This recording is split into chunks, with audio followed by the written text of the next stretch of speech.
Okay, Chris.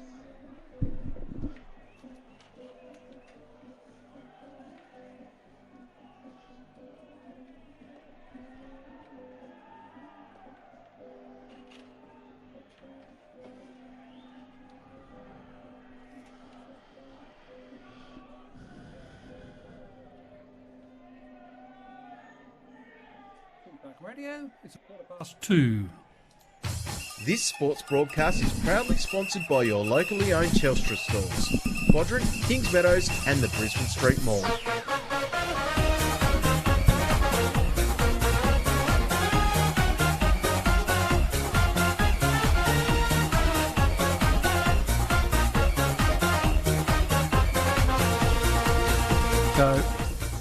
Welcome everybody to the 2020 TSL Grand Final, and it's a great day here at UTAS Stadium. We've had a bit of rain, but fortunately that's all cleared away, and hopefully it won't fall again this afternoon. It's going to be a great clash. It's the one we've waited for a long time in the TSL. It's the clash of the two Launceston teams, North Launceston and Launceston. So the scene is set. We've already had the two grand finals here today. Let's just review the scores of that. We've got Glenorchy went down in the TSLW, 0 goals, 6 behind, 6 points to Launceston 2-1-13. So congratulations to the Blues, TSLW premiers. And in the Development League earlier today, it was Launceston 3-4-22, defeated North Launceston 2-7-19. So Launceston are out on the ground. The Bombers are about to come through their banner, and we're getting underway in about 14 minutes' time. So I've got time for a decent preview of this game. Let me introduce the team in commentary this afternoon on City Park Radio and the TSL live stream. First of all, Matthew McGee. Welcome, Macca. Yeah, good afternoon, Foz. And you're right, it's much anticipated, isn't it? The crosstown rivals, Launceston, North Launceston. North Launceston going for 4 in a row, 6 in 7 years. And to see players out there for North that have already won 5 TSL premierships, it's going to be an excellent clash. Launceston come here, they're full of confidence. They've beaten North Launceston once this year, the only loss that North Launceston had, although it wasn't here at UTAS Stadium. But look, I'm really looking forward to it. There are class players on both sides, and we'll get into that. Look at the teams shortly after you introduce the man to my left. And our expert commentator today, welcome to Michael Maxie Walker. G'day, Max. Good afternoon, David. Good afternoon, Macca, Groobs, and the esteemed cameraman here to our left doing a great job as well. Welcome to our listeners and viewers. What a day it is. The weather's cleared up, like you said, and two clubs steeped in history in Tasmanian football, Launceston Football Club and the North Launceston Football Club, and we couldn't wish for a better climax to the end of what's been a very unusual season, not just here in Tasmania, but on the mainland as well. And we're going to witness a game here against two very good football clubs and a wealth of talent that's going to be running around out there today for us to watch. So looking forward to it, gentlemen. And, of course, these two teams haven't met in a senior grand final, Max, since 1985. No, I was fortunate enough to be at that one as well, sitting down there at the Invermay Park end, Foz, in the hedge, which is no longer there. The ground certainly changed significantly since then, but for those listeners who recall that game, they'll remember it fondly because there was no love lost between these two sides on that day. And I was here in 1976, Max, too. It was a classic grand final. Wow, Launceston defeated North Launceston by a point. I was also at the hedge end in the grandstand there, and big crowd that day. It was one of the classic grand finals in the NCFA. 76, I was nothing but a twinkle in my parents' eye in 1976. I think I was 3. There you go. You see who the oldest bloke on the team is? Okay, well, let's get down to boundary here because we've got our two boundary riders, Chris Sayer and Adam Child. Warnie, of course, as he's affectionately known to many viewers and listeners. And Warnie's going to look after the Launceston team today and Chris the North Launceston team. So, down to you, boys. Yeah, g'day boys. Yeah, it's quite interesting down here at ground level. A nice crowd is building in. They obviously the COVID restrictions meaning that we don't have full capacity, but there's plenty of atmosphere and plenty of noise, especially with Launceston having 3 teams over the 3 games. So North Launceston have just come out onto the ground now, and they're all doing their thing, getting their photo taken. At the minute, the temperature's around about 11 degrees, and one of those feels like 6.6. So a little bit jealous of you blokes up there in the box at the minute, but we will have a great vantage point down here for the day. And I remember back in those, there's Chris Sayer here, back in those days when there used to be cars on the railway wing of York Park. Jeepers, this is a history lesson today, lads. You remember those cars? Yep, I do. certainly Even I remember Now, that. we do have one change for today's game, and from the name sides, Launceston are going in as they were named, but for North Launceston, Connor Young, he played earlier in the Development League Grand Final, and Jackson Callow does come in. So his ankle, his hot spots, he's all good to go for today, so he's out there now with the boys. What about the breeze down there, boys? Any advantage to either end, do you think? Yes, it's definitely an advantage to the northern end. We saw that in the girls' grand final. It sort of got stronger as the game went on. So at the moment, there's I don't know. It's hard to say how many goals, but it's definitely an advantage to the northern end. So it'll be interesting where they kick, whoever wins the toss first. And it's quite dry. Like, there's little spots of rain, but it's quite dry now. So whatever rain we had earlier this morning is gone. That's great for the crowd and for the spectacle here today. So thanks, boys. We'll get back to you during the day. Okay. That's Chris Sayer and Adam Child. Well, let's start our preview, boys. Mac, do you want to start with some statistical stuff? Yeah, look, the stats came out this week in terms of comparing the two teams with key stats, and it's so close. Like, North Launceston average about another 30 disposals more than Launceston total.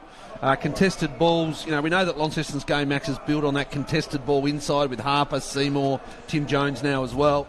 But there's not much in it there. The clearances, they average pretty much the same clearances, 34 to North Launceston, 33 to Launceston.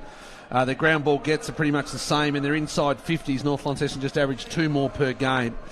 So, and I think that's where it's going to come today. Both sides have got big forward lines that are very, very authentic at kicking goals and just being so explosive and so powerful and multifunctional was the word I was looking for.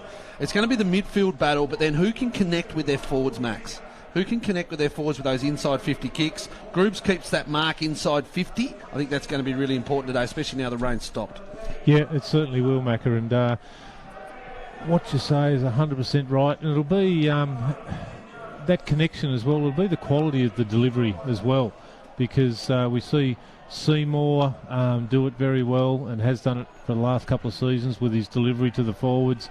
Harper, we count him as an inside mid, but more than likely during the course of this game sometime you'll go and stand in the goal square for a spell and nab a couple of goals. And the improvement in young Hines in the last 2 or 3 weeks, he's hit his straps, and he could really be the X factor today.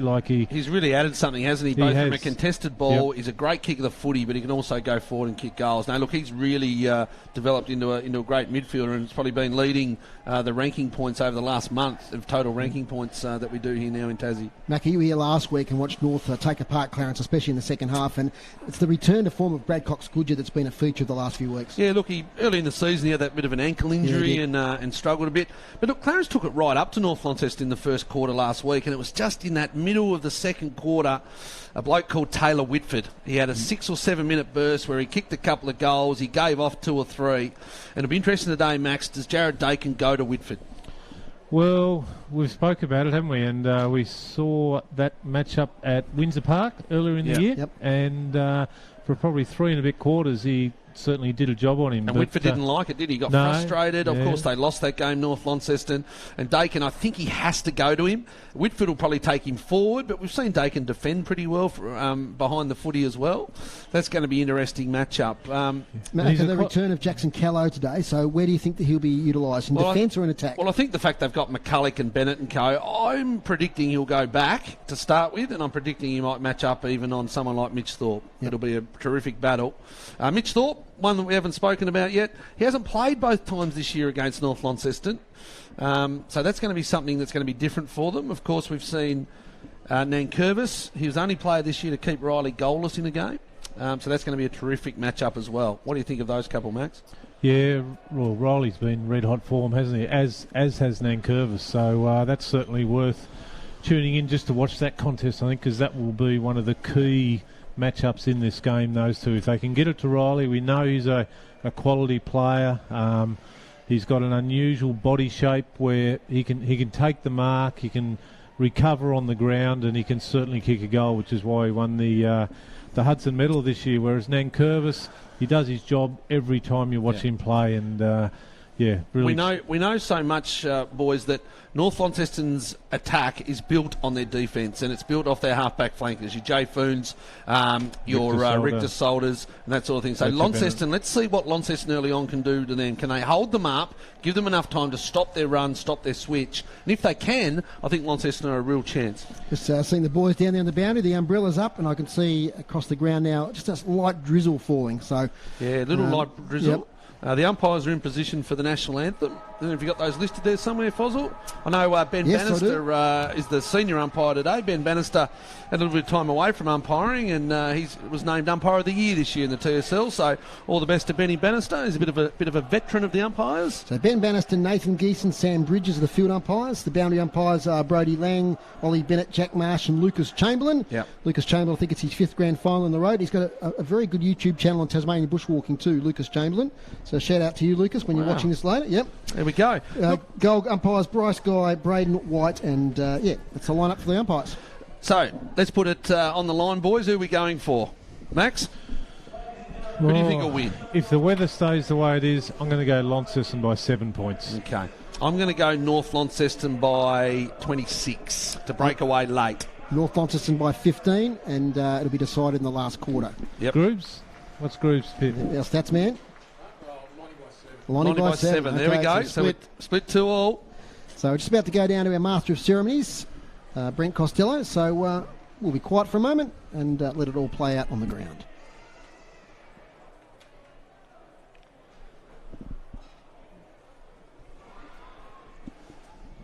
Ladies and gentlemen, could you please be upstanding for the National Anthem of Australia?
Okay, great rendition there of Advance Australia Fair. We probably remiss on the stream there, the 2 players that put the cup on the pedestal there, Anthony Taylor and Jason Gibson, so 2 legends of Northern Tasmanian footy. Jason Gibson was my idol as I grew up back in the North Launceston days.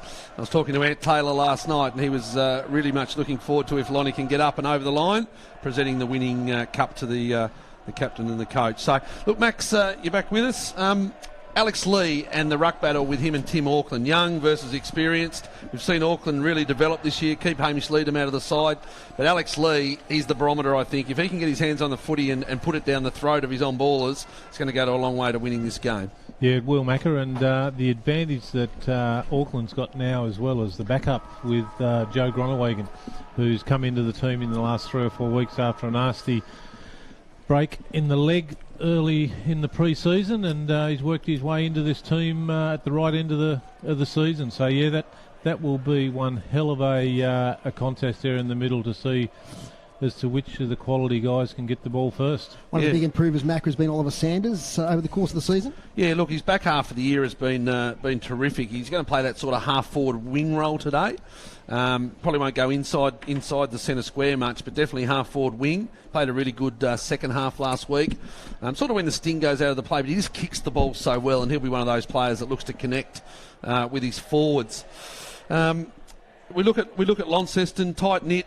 They've introduced players into their side like Tim Jones in the last few weeks. He's going to be really important. Jay Blackberry's one we've seen a lot of this year. I think he's going to be a real key player today. If he can kick 2 or 3 goals and use his class, Jay Blackberry, then that will help Launceston as well, Max. Yeah, he has got class, Macca, but there's an equal amount of class on that North Launceston side, isn't there? So it's just so hard to... Yeah, it's you sit there, it's so hard to split these 2 teams, and... it's. I don't think it's going to be a high-scoring game. I think it'll be similar to what we've seen. Sorry, Max, keep going. No, I was just going to say the toss of the coin a short while ago, we've seen North win that, and they're going to the Invermay Park end. First interesting thing I see in terms of a tactical battle, Dakin comes to the interchange box along with Boyd and Polframan and Taylor. So Dakin's off. Are they just going to have a look, see what's going on, then they'll put him on in the first 5 minutes or so. And also Boyd, one of their defenders, TSL Team of the Year, he's going to start in the on the interchange as well. Starting in the middle, Tim Jones, JB Harper, Jake Hines. Yeah, Gronawegan and Thorpe start deep for Launceston with Dylan Riley in front of them. Blackberry, superstars everywhere. Michael Music creating the forward line, and also Seymour starting out of the centre square. So he starts at half forward. We look at the other end of the ground, Big Bartholomew, the South Launceston Premiership player. He starts deep. Jake Lasky's there playing his first TSL final. Fozzie's favourite in Jackie Rushton. He's inside 50 with Ollie Sanders there as well, with Daniel Withers, of course, kicking 5 last week. Jackson Kello going to Thorpe. There it is. There's the match-up. Let's see Thorpe. I don't reckon he'll take anything from the youngster. I reckon he might put a bit of body on him and just try and stir him up. There we go. There it is straight away. Callow won't stand down either, the youngster. So we're about to go here. The TSL Grand Final for 2020. The first game since 1985 Grand Final between Launceston and North Launceston. Alex Lee to do battle with Timmy Auckland. It's a neutral one first of all. Cox Goodyer. He's there with Hines. Set upon. Auckland gets the first kick, although it's scrappy. Here's Ponting. Over to the railway wing side of the ground. Withers comes forward on Miller Hodge. 2 youngsters going at it. The ball goes out of bounds, centre wing. So a slight little dampness here in the air at the moment. A little bit of rain coming down, but nothing much at the moment. And we've got the cheer squads down behind the goal. Launceston have got a real capacity down there in the city end of the ground. All their D-League and under-18ers, they're there. Real cheer squad. And they're getting behind Mitch Thorpe and the forward line. Ball comes in. Good tackle from Walsh. Whitford. Nice clean kick forward. Chug goes over his head. There's Casey Brown. Oh, he's hit well from Lasky. Ball inside 50. Jackie Avon on the left. First contest. Over the top. It's Rushton off the ground. First goal. Jackie Rushton kicks the first. And Bart McCulloch brought it to ground. It went through the hands of Jamison House. And Jack Rushton pounces and kicks the first puzzle. Oh, it's a valuable goal for the North Launceston team. Early days. First minute. Jack Rushton. Number 22, he's been a bit of a journeyman. He's been Lonnie Footy Club down the East Coast, Rocherley, but a great young player. And he scored the first for the Bombers. They're up and running. And let's be honest, he's one of your favourites. Oh, he is your favourite. I like the way he plays. You are the plays. president and the secretary and the vice president of his cheer squad. And Jackie Rushton does it. Probably go down as one of your big regrets that you didn't get to call the first goal of the TSL. I'm fine with that. Benny Donaldson nods his head. And it's 1 goal North Launceston inside the first minute and a half. Ben Bannister bounces the ball well, comes down to Ponting. Another inside 50. This is what North Launceston do. Bart McCulloch puts the jukes up, can't mark it. Lasky goes to ground, looks for the free kick. Umpire doesn't fall for it. It's hot, it's furious early. The ball goes in fast. There's another good battle there. Ponting, quick snap over the top. And it looks like Casey Brown's going to take the repelling kick. Casey Brown kicks to the far side. He's looking for Blackberry, who takes the mark overhead. Slippery ball. No easy marks today. So Blackberry steadies things down. He gets it over the top to Jones. Tim Jones returned to the Blues this year from Victoria. So defensive side of the wing. Kicks further up the wing, looking there for Riley. Spills though to Foon. Sideways handball to Van Buren. Who's tackled by Harper. Vocal crowd wants ball, but spills out of bounds. Yeah, good to hear that sound, isn't it? Yep, love We've it. Had limited crowds this year, up to 3,500 a day. It's going to be fantastic. And already Josh Ponting just getting his hands on the footy. Lee up against Auckland. Lee wins it down to Walsh. Kick straight away. And it's taken at half back by Boyd. Made the TSL Team of the Year. Young man kicks short and finds Harper. Yeah, so he went on for Chug. Chug came off quickly in a rotation. Harper, middle of the ground. This is what they've got to do. Launceston over the top. Casey Brown from outside 50 goes long and strong. Gronawegan, no. It's a big Sauce. So Sauce takes the mark. I'd like to see Casey Brown run another 10. He could have kicked it and broke the 50. Donnelly, far side of the ground, not a good looking kick. Alex Lee taps it back inside 50. Richter Solder, Hines goes in hard and gives away a free kick. In fact, it's to Simpson. So Simpson, we say he's one of the youngsters, but he's already played premiership footy here at North Launceston like a lot of his teammates. And he finds Foon and they start to settle. Callow calls for it far side. Riley goes with him. They really are the two best teams of 2020, and the first football has been fantastic in this first 5 minutes. And the ball goes out of bounds, far side of the ground. Max, what have we noticed? No, not a lot at the moment. Just trying to look at those key matchups that we've got, and we called that one there, Donnelly on Groningen. I think that'll be a fairly close contest as well. And an interesting one, I think, is Alec Wright lining up on Jake Lasky. Just wondering whether Wright's going to have the leg speed to go with him deep forward. We've seen Wright play forward a lot this year, but now with Groningen in, he swings to the other end of the ground where he played a lot of his junior footy. It's been a boundary throw-in, and now it's going to be a ball up. So throw the ball up. The umpire's doing these conditions. Seymour first touch. Musica, silky pick-up. Left foot explosive. Musica. Here's Thorpe and Callow. They negate each other. At the back of the pack, it's Egger with the speed. Kicks a bit of a mongrel outside. That was deliberate, though. He didn't want it to go anywhere but to space. Withers on Hodge. Hodge, good pressure. And Withers finds the boundary line. And umpire Ben Bannister says, throw it in, as Taylor Whitford looks to come on the ground. A boundary throw in. Groups thought that might have been deliberate there. But anyway, it's not happening. It's going to be a boundary throw in. No. So boundary umpire, difficult day, slippery ball. Does a great job in this occasion. Front position is Lee, but won by Auckland. Bit of volleyball in there. Tim Jones tries to break free. He's tackled by Walsh. There's a little bit of afters here. There Music we go. going Walsh. Good. Ball up. Auckland down to Walsh. Now it ricochets out towards Fletcher Bennett. Attacked there by Blackberry. Tackled. Yep, And gone. holding the ball. So free kick. Going the way of Jay Blackberry. Now Ponting needs to give the ball up here. Tell you what, Jake Hines is he's in for the contest today, Jake Hines. The crowd very vocal. He's played it really well there, Ponting. He's used all of his experience. Well, now little kick to Hines is not great. Oh, Hines don't tackled argue. by Foon. Out back to Blackberry. Underground handball finds Seymour. Beautiful smother there by Josh Ponting. Gee, there's some great grand final footy coming. So Dakin's gone to Whitford as we thought. I was just watching then at that boundary throw-in, and Dakin was trying to get on and bicking the guy to come off. So he'll go to Taylor Whitford. Interesting at the moment, though. He's standing right next to Ponting. He So is. they're trying to play a 2-on-1 there at the minute.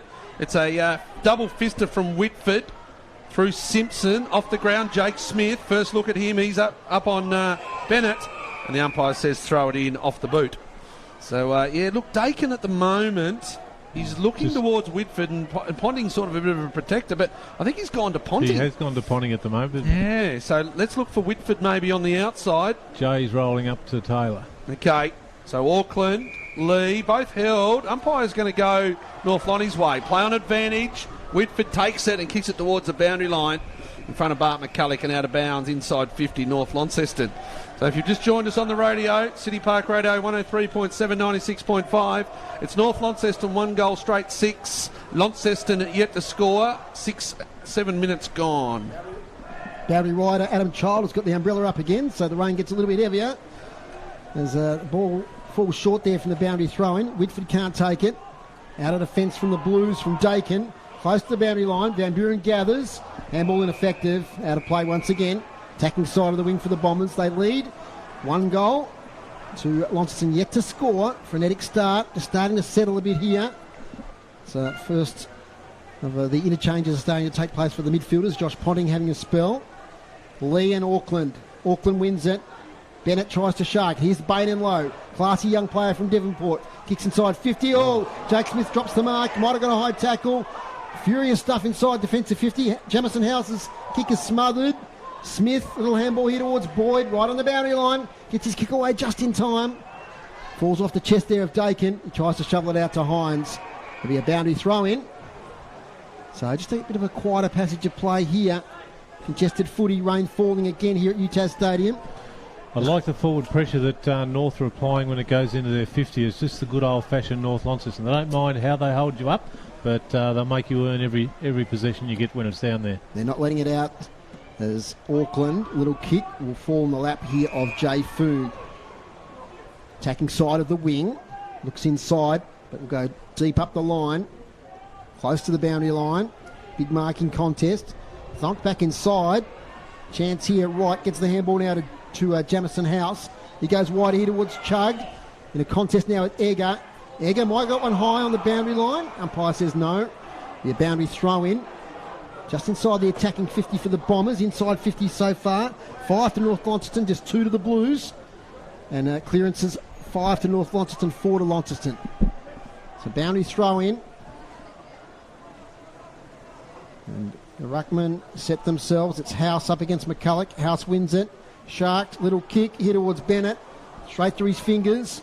Boyd dives on the ball. Blackberry overruns it. Now Wright's in there fighting for possession with the North Launceston attacking players. And it'll be a ball up just inside attacking 50. The Bombers 6, lead Launceston yet to score. So Auckland stays out of this ruck hit out. He's going to sit himself up in the centre square. And Bennett does the work there with Alec Wright. Withers, up and under kick on his left foot. Jaden Hines takes the mark. Umpire says play on off hands. And he kicks it straight out of bounds, does Jaden Hines. That'll give him a little bit of time to set up, hopefully. Van Buren, who missed last year's premiership with that injury late in the season, he's going to take the free kick. So the former Devonport player, Van Buren, looking for a premiership here at North Launceston after making the move. He's had a fresh haircut too. Looks smart, Van Buren. Kicks towards the forward pocket, Invermay Park end of the ground. There is a breeze. North Launceston are just kicking with it. And as Fozzie said, those inside 50s now 6-2. Clearances 7-4, North Launceston's way. Cox Goodger matched up on Fletcher Seymour. Jamison House in the ruck with McCulloch. Seymour gives it and literally gave it to Miller Hodge. Ball holds up. Oh, Musica, good mark, Musica. He's the X factor. That half forward line. Let's see what they do. They roll right up Launceston. Now they've got to wait for their forwards to get back into position. That's where you would have liked to have seen them go a little bit faster. Oh, it's a terrific kick to Blackberry. He looks to step and go. They got 3 on the mark. They call for 50. Not there. Blackberry inside 50. Fletcher Bennett sets, drops the mark. Taylor, hands, pressure on. Harper gives the hands over the top, looks for Riley. Nankervis is going to wear him like a glove all day. Egger gives it over to Bennett in the back pocket. So Bennett taking the mark. It's Tom Bennett, the number 5. Kicks up the wing here, looking for Whitford. Attended to by Jake Smith. Clears the contest towards a vent. He lays the tackle and the follow-up. Just interested in Sharon Egger's role there. He's rolled back to defence now a couple of times. Usually an attacking player, small forward. So, umpire... Sorry, Maxie, yep. Started on the bench today too, Foz. Yep. It's a bit unusual. He's had a good season, Sharon Egger. A nice bag of goals down there at KG5 early in the year against Glenorchy. As Cox Goodhue's tackled. Another ball up. So just the one scoring shot so far. In fact, it's a free kick's been picked out. It's going the Blues' way. It's like Jack Tuthill over there. In fact, it's Fletcher Seymour. So Seymour with the ball. Goes in the short option and finds Jacob Boyd. Attacking side of the wing. So slow build up here. A lot of players forward of the footy. Short one now to Jones. So Tim Jones. Looks to launch. Goes towards the pocket. Players fly for the ball. Auckland with the big fist. Falls to Van Buren. He's tackled by Blackberry. Geez, he's been good at that already, hasn't he, Blackberry? In fact, a free kick now, Blackberry. Yeah, holding the footy. So Blackberry on attacking 50. Looks inside. Has he got the leg? He goes short. Leading player in Riley, but Taylor gets there first. So Brendan Taylor, he's about 25 out right on the boundary line, left-hand side. The right side for the right footer. Kicked a handy goal last week, did Brendan Taylor. So let's see what he can do here. Rain falling a little bit heavier as Brendan Taylor for goal. Lays it out to the right. Won't clear the boundary line. So it's a boundary thrown right next to the behind post. So it's still North Launceston 6. Launceston yet to score. Yeah, not going to be many marks inside 50 today. Taylor probably could have ran around there and tried to put a little snap on it. Tough conditions. But there's some terrific matchups. Just body on body. Thorpe gets out of the way from Lee. Here's Blackberry. Oh, he drops the footy as he went to pull the trigger. Now he's giving away the free kick to Bradley Cox-Goodger. The Cox-Goodger spins it sideways, finds Fletcher Bennett.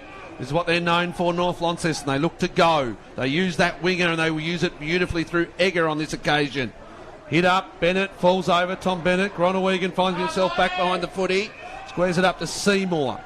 So they held them up there through the slip. Tim Jones, Miller Hodge, what's he got on? Running on, here is Pulfreman. Lee sets himself, Pulfreman. Thorpe gets rid of Pulfreman. His own teammate, Callow. Oh, they go, him and Thorpe go at each other. You keep your eye on that, boys. I'll call the footy. Cox Goodger matched up against Miller Hodge. Miller Hodge kicks it inside 50 North Launceston. There's the bit going on behind the plate, as you can hear and see. Is Bart McCulloch, Jamison House, Jackie Rushton inside 50 North Lonnie. The umpires are out there, and Alex Lee's huge of an elbow, did he? Alex Lee split across the top of the nose like a chook's foot.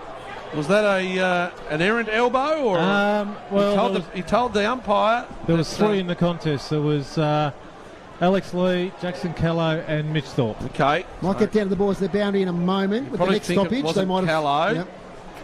So, that was going on. But as it ended up, it's in North Launceston's forward 50. It was rushed in there as there was a bit going on behind the play. The youngster Callow's not going to take much from Mitch Thorpe.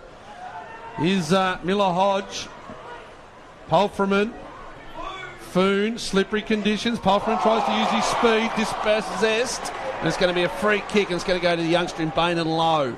I love what this boy brings to North Launceston, the youngster. He, one of the Devonport recruits, played really well last week. Inside 50, Harper's there, up and under, Lasky, inside 50. It's going to be a scrimmage. Everyone's hailing taxis. Wants the umpire to pay a free kick. Not going to happen. Umpire circles and says, give it to me.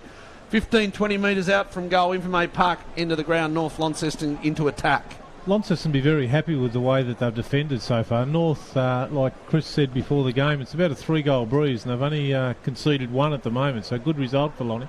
It's just a pity that rain's come, because it wasn't here at the end of the women's game, and sort just of came at the start, didn't yeah. it? And you can just see that both sides are getting their defences back, and it's really hard to take a mark, even in these conditions. Deep in attack, clearing kick, Tim Jones gets it outside defensive 50. Only as far as Tom Donnelly, his kick smothered. Spinning out there is Dylan Riley. He's tackled to a standstill. The forward line pressure of Jay Blackberry, even that hand in there, just the tackle pressure from behind. He's up and about, he's Blackberry. Groenewegen and Donnelly. Here's Jones, has been busy. Kicks a bit blindly towards the wing, so it falls to Fletcher Bennett. Handball inside to Bain and Low. Low kick here looking for McCulloch. Clears the contest. Sweeping is Jacob Boyd, who kicks it 50 metres out of defence here. Blackberry and Egger one-on-one. Experience versus youth. Youth might just win out here. Egger, front position, sees it over the boundary line. A free kick, Egger. Kick for hold. So Egger takes it, gets round Blackberry. Now the kick by Van Buren is inside 50 towards the forward pocket. Lasky waits back on it. But good defence there from Hodge as the ball goes over the boundary line. There's Lasky there. Free kick against, I think. Yeah, off the ball. Off Lasky, against Lasky. Yeah, Jacob Boyd will take it. There's a few afters going on. Both teams trying to sort each other out. Alex Lee gone off with that head injury. I'll be keen to get him back on. Groenewegen, big packs. Here's Harper. RACT Player of the Year, runner-up in the medal as well. Harper, inside-out kick. They just keep getting numbers back behind the footy to North. This time it's Whitford to Cox Goodger. Looks on the left. It's a thumping kick as we'd expect. Inside 50. Here's Lasky on Boyd. Good matchup. Boyd tries to thump it. Should have grabbed it. Here's Lasky. Had his neck taken off. Umpire said no. You have ducked. And now it's going to be a free kick to Casey Brown. So the umpires aren't falling for the Jake Lasky go to his knees. You think it was there, Max? No. No, it went to knees. Yep. Good call, umpire. So Casey Brown's going to have a free kick inside defensive 50. He wanted to switch it, but he comes down the line. Groenewegen can't take it. Cox Goodger. No, it's Foon. And the ball goes out of bounds in front of Foon as Tim Jones gets it. So Joby Harper starting to get his hands on the footy. Comes off for a spell. 1 goal, 6 North Launceston. Launceston yet to score, not even a behind. 18.5 minutes gone. You're listening to City Park Radio, 103.7, 96.5, or via the TSL live stream. So from the contest, Fletcher Seymour works hard. Tim Jones is in there. Now the Bombers with a chance through Whitford. Sideways to Cox Goodger. Great evasion of the tackle there from Cox Coogee. Broke 2 tackles, in fact. Kicks up towards half forward. Almost a one-handed mark there. Taken by Event. Left foot snap. Jack Events. One behind. Second scoring shot of the day between the two teams. 1-1-7. North Launceston. Launceston yet to score. Tim Jones just has to do more on Cox Goodger at the stoppages. He's had a really good 5 minutes, Bradley Cox Goodger. There's a player injured there, just about to limp off the ground. Caught one in the contest. We'll get an eye on that. As Isaac Chug for Launceston gets it to Jake Hines, who can't quite take the mark. It's Ryan Tyrrell, Foz, coming off. Okay, we'll get the boys onto that one. There's a bit of a scrimmage on the far side now. Players wrestling with each other. But ends up being a free kick to one of the better players in this first quarter, no doubt, Sharon Egger for North Launceston. So Egger kicks to the pocket. Free man there's McCulloch. Slippery ball bounces off his chest into the pocket. Now with Hines, he swings the kick. Defensive 50, Riley meets it, half volley. Second time around, he's going to pick it up, but he's close to the boundary line. Over it goes. Just such a different ground for Launceston to play, isn't it, UTAS, compared to Windsor Park? You know, they just can't play their game that they do at Windsor here. And, they're just a bit wider, isn't it? Yeah, wider and space. And, you know, someone like Riley, for example, has had to roll up there. You wouldn't have left he wouldn't have left attacking 50 at Windsor Park all year. You know, it's just a different game. Here's Whitford out of the contest. Check side. Taylor Whitford misses far side. Well, Whitford at the stoppages. Clearances, Grooves, can you tell them? What is it, 13-5? Yeah, I thought they were getting on top, the Bombers. The Northern Bombers. 13-5 the clearances, and it's been their old firm. Whitford, Cox Goodger, Ponting. Kick comes out, well done. Boyd, excellent mark. So Boyd over the top here with the kick. Jake Smith, Bain and Lowe, good pressure. Bain and Lowe's a little terrier. In fact, this time he gives away the free kick. Geez, he goes in the, what would he be, 17 this year, wouldn't he, Bain and Lowe? Yeah, one of the under-16 boys from last year. The state team last year in 2019. So Jake Smith needs to make a good decision with the footy. It's a bit of a helicopter, just out of the reach of Ponting. Here comes Rick de Solder. Foon, good tackle, Musica. Maxie said it was holding the footy. Umpire says play on. Ball comes out, Musica, Ponting. It's going to be another ball up. And there's the first quarter. It went 21 minutes. North Launceston 1-2-8 with a slight breeze. Launceston yet to hit the scoreboard. So the goal kickers, 1 to Jack Rushton. Max. Okay. Let's have a look. Alec Wrights goes down. Young Donnelly just decided to introduce himself as he went past. Well, the umpires are there and haven't done anything about it. Rick de Solder gets rid of Seymour. Thorpe comes in and goes back. Thorpe, Musica, they're on. Got a melee happening. Well, the umpires had to take control and couldn't do it, and now it's an all-in. It's an all-in. Joe Gronewegen's there. It's clear house. There's Jackie Rushton, your boy, Foss. He's up and about on Casey Brown. Oh, Donnelly goes. Now, Musica and Bart McCulloch, the former South Lonnie teammates. Yep, it's getting a bit ugly here. Get some good footage of this, Benny. Few fines, few suspensions. I tell you what, it was Mitch Thorpe, the one that went back. He wasn't happy with what happened to Alec Wright, and rightly so by the looks. They just can't split him here at the moment. Going to take a couple minutes to clear this. Well, I like my WrestleMania, and this is the Royal Rumble. Clear the house. They're not going to have any. They're not going to have any energy left for this second quarter. Well, slowly but surely they're separating. Umpire Nick Butler, the emergency umpire, came out, but all he was doing was pointing and pointing and pointing. Take charge, boys. You know, let's step in and let's put your hands out or something, because Mitch Thorpe come from 3 deep. And he wasn't happy what happened to his teammates. So there we go. Let's take a breath. Well, that was a little bit of quarter time, plus a little bit of extra credits at the end. Well, we better take a break here on CPAC Radio and the TSL live stream. We'll be back in just a moment. It's 1-2-8 North Launceston. Launceston yet to score. Hi, Andrew Doyle here from the Brisbane Street Mall, Quadrant Mall and Kings Meadows Telstra stores. Whether it's sports in the lounge or music in the study, we've made changes for those who need Wi-Fi in every room. Get wall-to-wall Wi-Fi coverage with Telstra Smart Wi-Fi boosters for $12 per month on any month-to-month NBN plan. You'll enjoy a wider reaching connection throughout your home that the family will thank you for. So give your home internet a little leg up and visit the team today at your local Telstra store, Brisbane Street Mall, Quadrant Mall and Kings Meadows. Minimum cost $288 plus internet charges. A sponsor of City Park Radio. As community restrictions start to ease, time now for businesses to take the next step and get the message out. Let the people know you are open for business. Take out a sponsorship package with City Park Radio and you'll be surprised at how little it costs. A sponsorship package with City Park Radio will help you on the recovery road. Phone City Park Radio and leave a message for our sponsorship team. We are part of your community. City Park Radio. Have you ever walked into a shop and been amazed at the range of Tasmanian products and artisan wear? That's the feeling you get at UTAS Designs in the Centreway Arcade. The variety of Tasmanian-made products include limited edition prints, wooden giftware, ceramics, cards, scented candles and accessories. The bling is just beautiful too. Don't worry about the price, we cover that also. You won't have to sell a kidney to take home something beautiful and unique. Don't see exactly what you're after? Speak to Belle. Products can be made to order. Proudly Australian, passionately Tasmanian, UTAS Designs in the Centreway Arcade, a sponsor of City Park Radio. You're listening to Tasmanian State League Football on City Park Radio. Welcome back here to UTAS Stadium. So a dramatic end of the first quarter, but on the scoreboard it's North Launceston 1 goal 2-8, Launceston yet to score.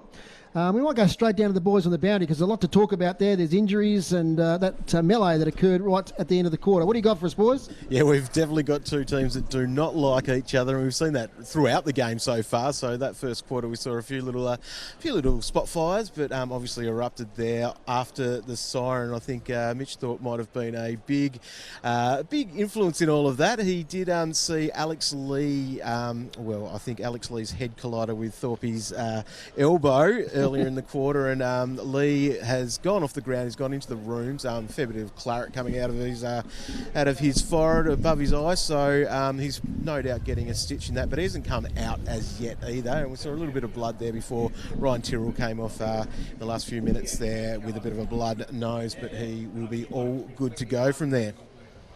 Okay, so boys, how have we seen on the ground the first quarter there?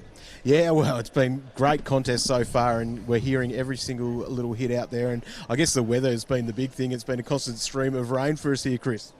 Yeah, the rain's sort of disappointing, but, it hasn't stopped them. It's still a fierce contest, and the wind is still favouring that northern end to which Launceston will kick this quarter, but they're still, in that quarter, they kicked against the wind. Nice and high, the ball travelled, so, the skills of these two teams are just phenomenal. Okay, thanks, boys on the boundary. We'll get back to you at half-time. Okay. No worries. Let's get the stats to quarter time. The hit-outs, North Launceston 12 to the Blues 10. Clearances 8 apiece. When you look at the inside 50s, 13 to North Launceston, 5 to the Blues. Yeah. Only the one mark inside 50 in that quarter, and that went to Launceston. And free kick 7 to the Northern Bombers, 6 to Launceston. Thanks to the Launceston stats boys who've sent me some the stats from the first quarter. So, just getting it up here, a little bit of an enlargement. So, Seymour 7, disposed in that first quarter. Jacob Boyd 6. Blackberry, Harper, Jones, all 5 possessions. So Fletcher Seymour, the major possession winner there for Launceston. Yeah, look, I think they'll take it. Launceston 1-2-8 down at quarter time with those inside 50 counts. On a fine day, it could have got ugly, but their defence held up well, especially young Boyd when he came on the ground. He took some excellent marks back there. They continue to be undersized. But on these days they can do as they please down there. Good to see Alec Wright up after that quarter time. Miller Hodge comes off with a slight limp. Dakin starts off again. Still no sign, boys, of Alex Lee. So Bart McCulloch's going to have to do the ruck work at this stage with Ollie Sanders, Fletcher Bennett, Ben Simpson to be on the interchange bench for them with Alex Lee in the rooms. Yeah, no, there's plenty of spite in the game and good contest, and that's what you'd expect. I think Chris would like something down on the boundary here. Okay, go down to the boys. What do you got, Chris? Alex Lee's back on the bench. Okay, no worries. About the rain intensity down there, boys. What's it like at the moment? It's just a nuisance. It's not pouring, but it's just a nuisance. It's constant drizzle. Okay, so thanks to Chris there on the boundary. So Alex Lee back on the bench, so we may see him emerge early in the second quarter. You're listening to City Park Radio 103.7, 96.5, and we linked up with the TSL live stream. Thanks to our sponsors this year, Andrew Doyle Telstra Stores, Quadrant Mall, Brisbane Street Mall and Kings Meadows. Here's a second quarter action, Matthew McGee. Well, after a few howdy-doos at quarter time, let's see what happens in this quarter. McCulloch and Auckland. Neither got their hand to it. Whitford gets it going North Launceston's way. McCulloch's going to kick it off the ground. It's saved there, though, by Tuddill. And Harper tries to get off the ground as the rain gets heavier. Whitford inside 50. Tom Bennett or Avent. Avent could have left it for Bennett, but he gets in the way and it goes out of bounds. Right on the sector of the 50 and the boundary line. So if you just join us here at quarter time, North Launceston 1-2-8. Launceston yet to score. Launceston with a slight breeze. Rain getting heavier. Inside 50. McCulloch. Seymour was taken high. Umpire saw it. And it's on the shoulder there. And Seymour, the leading possession getter for Launceston at quarter time. Gives it over to Chug, the good runner on his left. He finds Riley with a little bit of space. Dylan Riley. Rick the Solder comes clever. Tim Jones breaks 50. Could have had a shot, but goes to Blackberry. Steps inside, play on goal. Well, we saw Launceston try and do that, Max, a couple of times in the first quarter, but it got broken up, and it was really good play, as there's a few afters again. It's Thorpe and Whitford.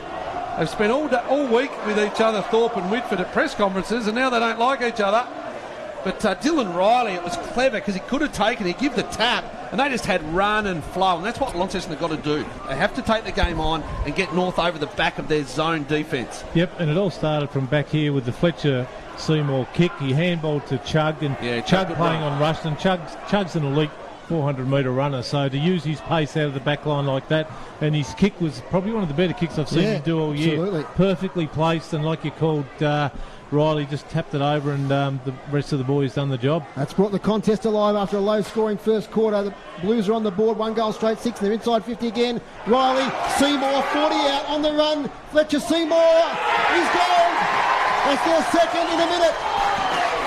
Fletcher Seymour from 40 out drills it. 2 goals straight, 12. North Launceston 1 goal, 2-8. And it's all about the clearances at the moment. If the Blues can get it forward, they're looking dangerous.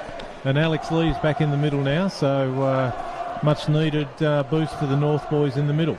Yeah, that head or eye area is struggling though. He's putting the hand up there continuously. Whitford's going to try and lift. They go back to the old firm, don't they? They've got Whitford, Ponting, Cox-Goodger. Can't get any better than that. So Auckland, 2 quick goals to Launceston. They took no score in the first quarter. This time it goes North Launceston's way. Tim Jones, good inclusion for Launceston.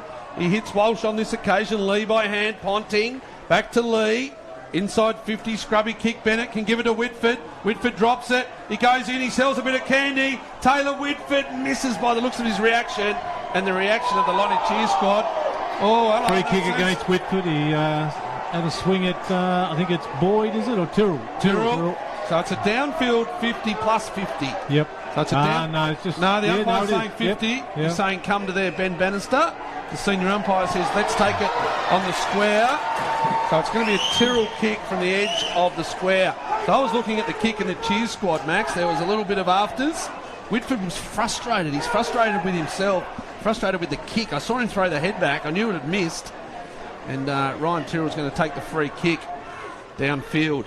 So the score counts. I think it counted. It was after the score. So it's 1-3-9 North Launceston. Launceston 2 goals straight, 12. Musica lays back. Youngster here in Tuddill. Well done, Nankervis on Riley.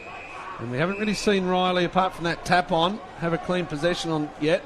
So Nankervis just puts the lock on him. And he gets a little bit of feedback to Taylor Whitford from the Launceston crowd. Ball in. This is a high-octane game at the moment. It's brilliant TSL footy. Tim Jones slips. Could be crucial because Cox-Goodger gets it. Boyd over the top. Lasky goes in. Every contest so crucial. Here's Cox-Goodger. Well done, the youngster in Boyd. He's hard. He goes towards Jones out of bounds right here in front of the interchange box. Now it's House and Bennett going at it. So it is. It's high-octane. It's high intensity. It's high emotion and lots of energy being used. Players are coming off the ground exhausted at this stage. I can see Brown, Jones and Tuddill down here, so good rotations. Boundary throw in. Harper tapped it to himself and gets a kick in. It's that territory game.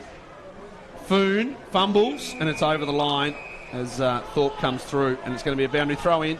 2 goals straight, 12. North Launceston 139. They trail by 3 points, and here's the 200-game superstar, St Pat's Old Boys Footy Club, Dave Moore with the call.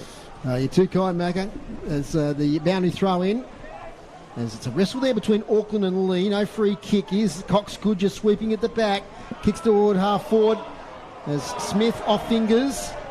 In there fighting for it is Withers. So Withers can't emerge from that contest. It'll be a ball up. 60 out. So 2 quick goals to Launceston. Put them in front. They lead 12-9. And we've been playing 5.5 minutes in this quarter. Catching up with Zane Littlejohn at half-time. So stay around during the half-time break. And Zane will join us in the big build-up to the Brisbane Geelong match this evening as Walsh is tackled to the ground. Be another ball up here. Same position, 60 out from the Bombers' goal. One of the big challenges here is if Launceston can sustain applying this pressure for an extended period, because they're doing a great job at the moment. So Ponting just paddles it in front of him. Coming out to meet it there was Jamison House. Chugs in there fighting. Jackie Avent. And another ball up. I think it'll come from self-belief, Max, too. They need to believe that they can do it. It'll be more mental than physical. Whereas North do believe they can do it, because they've done it for the past 4, 5, 6 years. That's right. Mark Walsh in there. Now Cox Goodger on hands and knees. Shovels it out. Harper meets the contest hard. So does Jack Avent. 2 hard nuts in there. Eventually comes out. Ben Simpson swings towards goal. Almost a mark on his chest into McCulloch. The great defensive work. Jamison House. Yep. Dakin's definitely putting time into Ponting as a tagger. And has nullified him a little bit because he was very good early, Ponting. First 3 touches, clearances. Inside 50s for Dave Gruber. So we've got 2 to North Launceston, 2 apiece. Yeah, okay, so the ball's been in that sort of centre corridor a lot, hasn't it, between the arcs. Boundary throw in. Oh, out of mid-air is McCulloch. I think the umpire will pay the mark, but it's going to be off a fist and out of bounds for Miller Hodge. So Hodge on Egger. Just to shut him down. Egger was good on that far wing. Inside 50, Launceston going towards the city end of the North Launceston going towards the city end of the ground. They trail by 3 behind. 7.5 minutes gone, second quarter. McCulloch and House. Cox Goodger circles. Rushton went to pick up one-handed. Now falls over. Here's Lasky. Well done, Isaac Chugg. Halfback. Withers tackles him. Just outside 50 now, goes out of bounds on the railway wing side of the ground. So really healthy crowd. The spectators are undercover and they're very passionate about their sides. North Launceston and Launceston, 2 best sides all year. North Launceston only lose the 1 game at Windsor Park. They go in 11-1. North Launceston 9-3. So much to play for in season 2020. Here's Ponting, shuffles and goes. He has all the time in the world.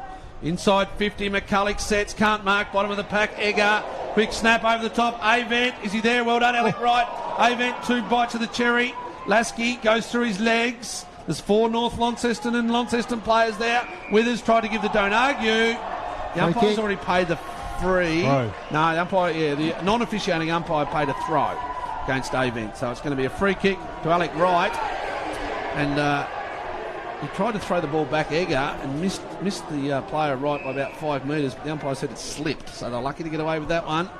And Alec Wright's going to take the free kick from inside defensive 50. So Wright kicks to the wing, right in front of us here at UTAS Stadium. Musica, thump away there from Gronewagen. Finds Hodge, who kicks straight away, looking for territory. Taking the mark near there is Richter Salter. Quick kick forward, the Bombers close to the boundary line. It's out of bounds. That was Nan Kurbis. You say Van Buren had a good hairdo early on, Macca. Who's got one? Arian Richter's gone the Dusty Martin look today, and Richter looks very impressive, the Richter. I'll get the binoculars up and have a look, Max. Oh, yes, there it is. Nice and clean lines. Boundary umpire throws it in. Lee front position. Auckland at the back. Falls to Bennett, who can't get a kick away. Richter Solder slips over the boundary line. Another boundary throw in. Game settled a bit, hasn't it, last 5 or 6 minutes? Yep, after those 2 early goals from Launceston. 1 to Blackberry and 1 to Seymour. And the goal in the first quarter to Rushton for North Launceston. So a low-scoring game. We didn't expect it to be anything else today under these conditions. As Auckland gets a tap, Richter Solder fumbles. Now to Musica, tries to burst through. Ponting. And players wrestled to a standstill. I reckon Auckland's done all right, Max, at the clearances, like at the ruck hit-outs. He's actually nullifying Alex Lee at the moment. Yeah, he is. They won't separate. That's the trouble. There it is. The handball comes out to Jones. Little one now to Seymour, inside out. First inside 50 for a while for the Blues. Close to the boundary line, out of bounds on the full. Boundary umpire Lucas Chamberlain right on the spot. And will be a free kick to Nankervis. On defensive 50, it's North Launceston 9, trailing the Blues 12. Nankervis will be up and about on his brother's performance last night for the Tigers. Probably not up as bad as much as Max. Here's Riley, intercept, steps inside Fletcher Bennett. Here's Dylan Riley, has a look and misses. Well, that was the one he needed, did Dylan Riley, not only for his own confidence but also to help his side out, and it comes down now through Taylor Whitford. Whitford, centre wing, goes out, well done, left his man there, did Tyrrell, he had to. Withers, that was his man, he's left behind now is Withers.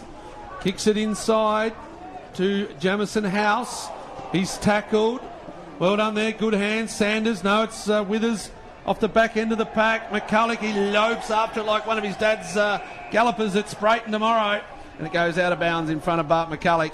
Left forward pocket down towards the city end, which is full of a Launceston cheer squad. They make some noise to the Lonnie cheer squad, and it's going to be a boundary throw-in. So 1-3-9 North Launceston. They trail Launceston 2-1-13. Boundary throw-in, McCulloch and Gronawagon. McCulloch gets it to the base of the contest.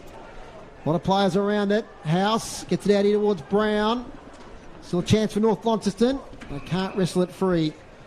So it will be a ball up. We're only about 15 metres out from the Bombers' goal. Haven't scored a goal since the early minutes of the game. Gronawagon, here's Whitford inside out. It's going to dribble through from behind. Does now. So one behind. It's 2-2-14. Sorry, 2-1-13 Launceston. The Bombers 1-4-10. So a margin of 3 points. So here they go now from defence through Ryan Tyrrell. Little short kick finds Hines. Heavily disguised as Joby Harper at half back. Kicks to the wing. To Jake Hines this time. Takes it defensive side of the wing. Little handball away towards Jacob Boyd. He's tackled by Sanders. Now Blackberry tries to break through. Tackle laid there by Simpson. So the ball up on centre wing. Tough contest. Grand final footy. Wouldn't expect these conditions in the middle of October, but we got them. We wouldn't expect to be here in the middle of October, No, to be totally honest with you. What a season it's been at all levels of football in Tassie. We've done well to get a competition in these pandemic times. And, the TSL have done a great job to get it up and going. So centre wing, Gronawagon and Lee on this occasion. Lee gets the palm down decisively, but only as far as the Launceston on baller there. He gets tackled. It's Tim Jones. And Tim Jones snuck into the state, Max, and he's been a good acquisition coming from Melbourne. Of course, no footy on over there, so he came back. And Mitch Thorpe welcomed him with open arms, as you would. Sanders, probably one of his first touches, Sanders. Well done. Nice kick out of mid-air by Casey Brown. Takes a good 50 metres on the kick. Thorpe comes out. Here's Callow. First touch. Handball. Only went as far as Tim Jones. Inside 50. Finds Riley. Dropped what he should have taken. Gives it by hand to Seymour. Seymour kicks out in front of Pulfreman. He sets. He can't get it. Well done, the youngster in Lowe. And Lowe's away centre wing. Kicks to grass. If it goes out of bounds, it might be deliberate, but it's going to come in front of Tuthill there, and it goes out of bounds now. So well done, the youngster in Lowe. Found himself one-on-one inside 50 with Pulfreman and beat him. And you've just got to keep your feet on that occasion. Like Pulfreman was chasing him and sort of lunged at the tackle. Was never going to get him and impair him from kicking, stop him from kicking it. But you've got to keep your feet so you can stay in the contest. Rain gets a bit heavy here at UTAS Stadium. This little handball comes out of Seymour. Kick smothered. Mark Walsh has got it. He's caught in a tackle. Umpire ball up to you. We've had a lot of stoppages this quarter. Hence, we had a lot of clearances. 8 clearances, North Launceston, 6 to Launceston. And inside 50s, 4 apiece. So pretty even second quarter in some of the stats. But, of course, Launceston kicking those 2 goals within the first couple of minutes. Sees them with a 3-point lead. City Park Radio, 103.7, 96.5. Hope you're enjoying the action of the TSL Grand Final. Joby Harper working hard. Another ball up. So not a lot of open footy at the moment. So just going to be a game of inches here. Who can get the lead going to this second half? Might just take some momentum for this grand final. So they kick around the corner from Lee. And we've got a free kick here going to the Northern Bombers. Just over the top, Tudhill. Egger inside 50, bit of a wrestle going on here. Chance for Rushton now. We've got a free kick back on play. It's going to North Launceston, and it's going to Jake Lasky. Over the shoulder signals the umpire. So Lasky is about 30 out, 45-degree angle. Now Taylor Whitford just telling him there about where to put the ball. He was signalling with his right arm how to allow for this breeze. So usually a pretty good set shot is Jake Lasky. The crowd getting involved. So the Bombers, this for the lead back in the contest. Slow approach. Jake Lasky sets it out to the right. It stays right. Much to the delight of the Lonnie supporters behind the goals. And we've got one behind there. So it's tightening up still further. 1-5-11. North Launceston, the Blues 2-1-13. Here's Matthew McGee. Yeah, it wasn't much in the free kick. I watched on the replay. It was just House just sort of put his elbow up on the shoulder. So it was high. But Lasky didn't take charge. Harper comes down to Van Buren, lowers the eyes. Here's Lasky again on the chest. So a couple little headaches here for Jamison House. And Lasky takes the chest mark. It was a really good kick by Van Buren, who lowered the eyes and found Jake Lasky on the lead. He's going to kick probably from about 45, maybe right on the 50. Much better angle on this occasion. The Lonnie Cheese squad are up and about, trying to put him off. Lasky kicks and kicks to the line, and it's going to be a Hines mark, no score. So Jake Hines started the game really well. Hines down the line near side, Riley. Donnelly, good punch. Big Sauce Donnelly over the top, sees it out of bounds and says, my job's done. And back he runs to his defensive post. So the scoreboard, Launceston 2-1-13, North Launceston 1-5-11. They probably had the last 6 or 7 minutes better of the play, though, the Bombers, Max. Yeah, they've a lot more composed after a few things rattled both sides early on. And like you say, inside 50s in the last few minutes has been massive for North. Yep, they lead that stat now 6-4 after trailing early. So game's very much between the arcs, though. This centre corridor possession. Lots of stoppages, not letting the ball out. Harper, Richter Solder. Good kick off the ground. Miller Hodge, Blackberry. Sanders, there's coming through. Harper, big body harps. Through he goes. Thorpe, 1-on-2, 1-on-3. Riley, Nankervis. Nankervis fumbles. Riley pressures him. Sweats on him. Ball goes out of bounds in front of Van Buren. Umpire says play on. Didn't go out all the ball. Callow, good hands. Caught now, Callow. Great boundary umpiring there by Lucas Chamberlain. A great job there. It was right on the spot. Right there. So all the players thought it was out and they kept going. Riley was had a lot of space behind him, but Nankervis did well in that sort of goalkeeper role. It's Dakin, and he kicks it out of the stoppage and only goes as far as Jackson Callow. Jackson Callow, short kick, gives it straight to Blackberry. Blackberry swings towards goal. Here's Riley. He's 25 or 20 metres out, slightly left of centre. You can see their game plan, Max, can't you? Their game plan is sort of push up and let's get them back on a bit of speed on the way back. Whether it's Blackberry, whether it's Riley, whether it's Musica, that's where their goals have come from. So great vision there from Blackberry. He found the dangerous Dylan Riley. He's kicked a lot of goals this season, leading goal kicker in the TSL. Received his award during the week. Right behind this one, Dylan Riley. That's 3 goals now for Launceston. And they stretch the lead out to 8 points. 3 goals, 1-19 to 1 goal, 5-11. So in a game where mistakes are going to be crucial, an errant kick there from young Jackson Callow. Just an errant kick, isn't it? Just go back off your line, take your time. He's missed, 6 or 7 weeks coming into a grand final. Like, he did well to take the mark in the first place, good positioning behind the footy, but then just to kick it there, And the problem was it landed in the hands of Blackberry, didn't it, Max? And it did. And Blackberry's been the spark on 2 or 3 occasions for Launceston so far. He's kicked one himself and pretty much put his name next to that one as well. He's been involved in all of them, I think, all their goals at some stage, the scoring chains. Auckland, Lee, Tim Jones. Ball comes out. He's Cox Goodger. Has had a quieter second quarter. Tyrrell, well done, Tuddle on Sanders. It's just going to go forward in metres here at the moment, not far. It's a bit of a rugby scrum. And umpire Bannister says, give it to me, I'll ball it up, as the ball is still in the centre square. So centre square, another stoppage for Groves to put down as a hit out. Lee, Auckland. Hines, hit heavily with Egger. They go in. Here's Bain and Lowe have liked his spark too. Umpire's found a free kick. It's going to be held. It's going to go to Tyrrell. And that was just a held off the ball.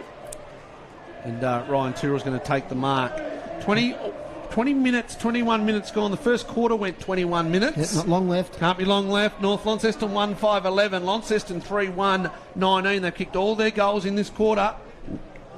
And they'll go into half-time with a lead. And put a bit of pressure on North Lonnie at half-time. Alec Wright plods after the ball in these wet conditions. Well done, Brendan Taylor through the pack. Fletcher Bennett, Wright. Musica off the ground. This is what they need. Thorpe will try and tap it on in front of Blackberry. Blackberry, clever toe poke. Here's Donnelly, gets rid of Blackberry off the ground. Riley, if he could have collected it and given it. He had Pulverman going past, but he misses it. And it comes out here now, defensive wing to Bain and Lowe. Good tackle, young Tudhill. Bain and Lowe and Tudhill, 2 youngsters of the comp, go at it. Whitford. Musica busts through and it goes out of bounds. And we talk about that old firm, Ponting, Cox Goodger and Whitford. Haven't had real good second quarters, have they? No, haven't had an impact at all in this quarter. Just Taylor there now on the boundary, just landed on his head in that tackle. He's going to come off straight away. A bit sore. Placed by Ben Simpson. Dying seconds of this second quarter. It's been an interesting first half. A lot of congested footy.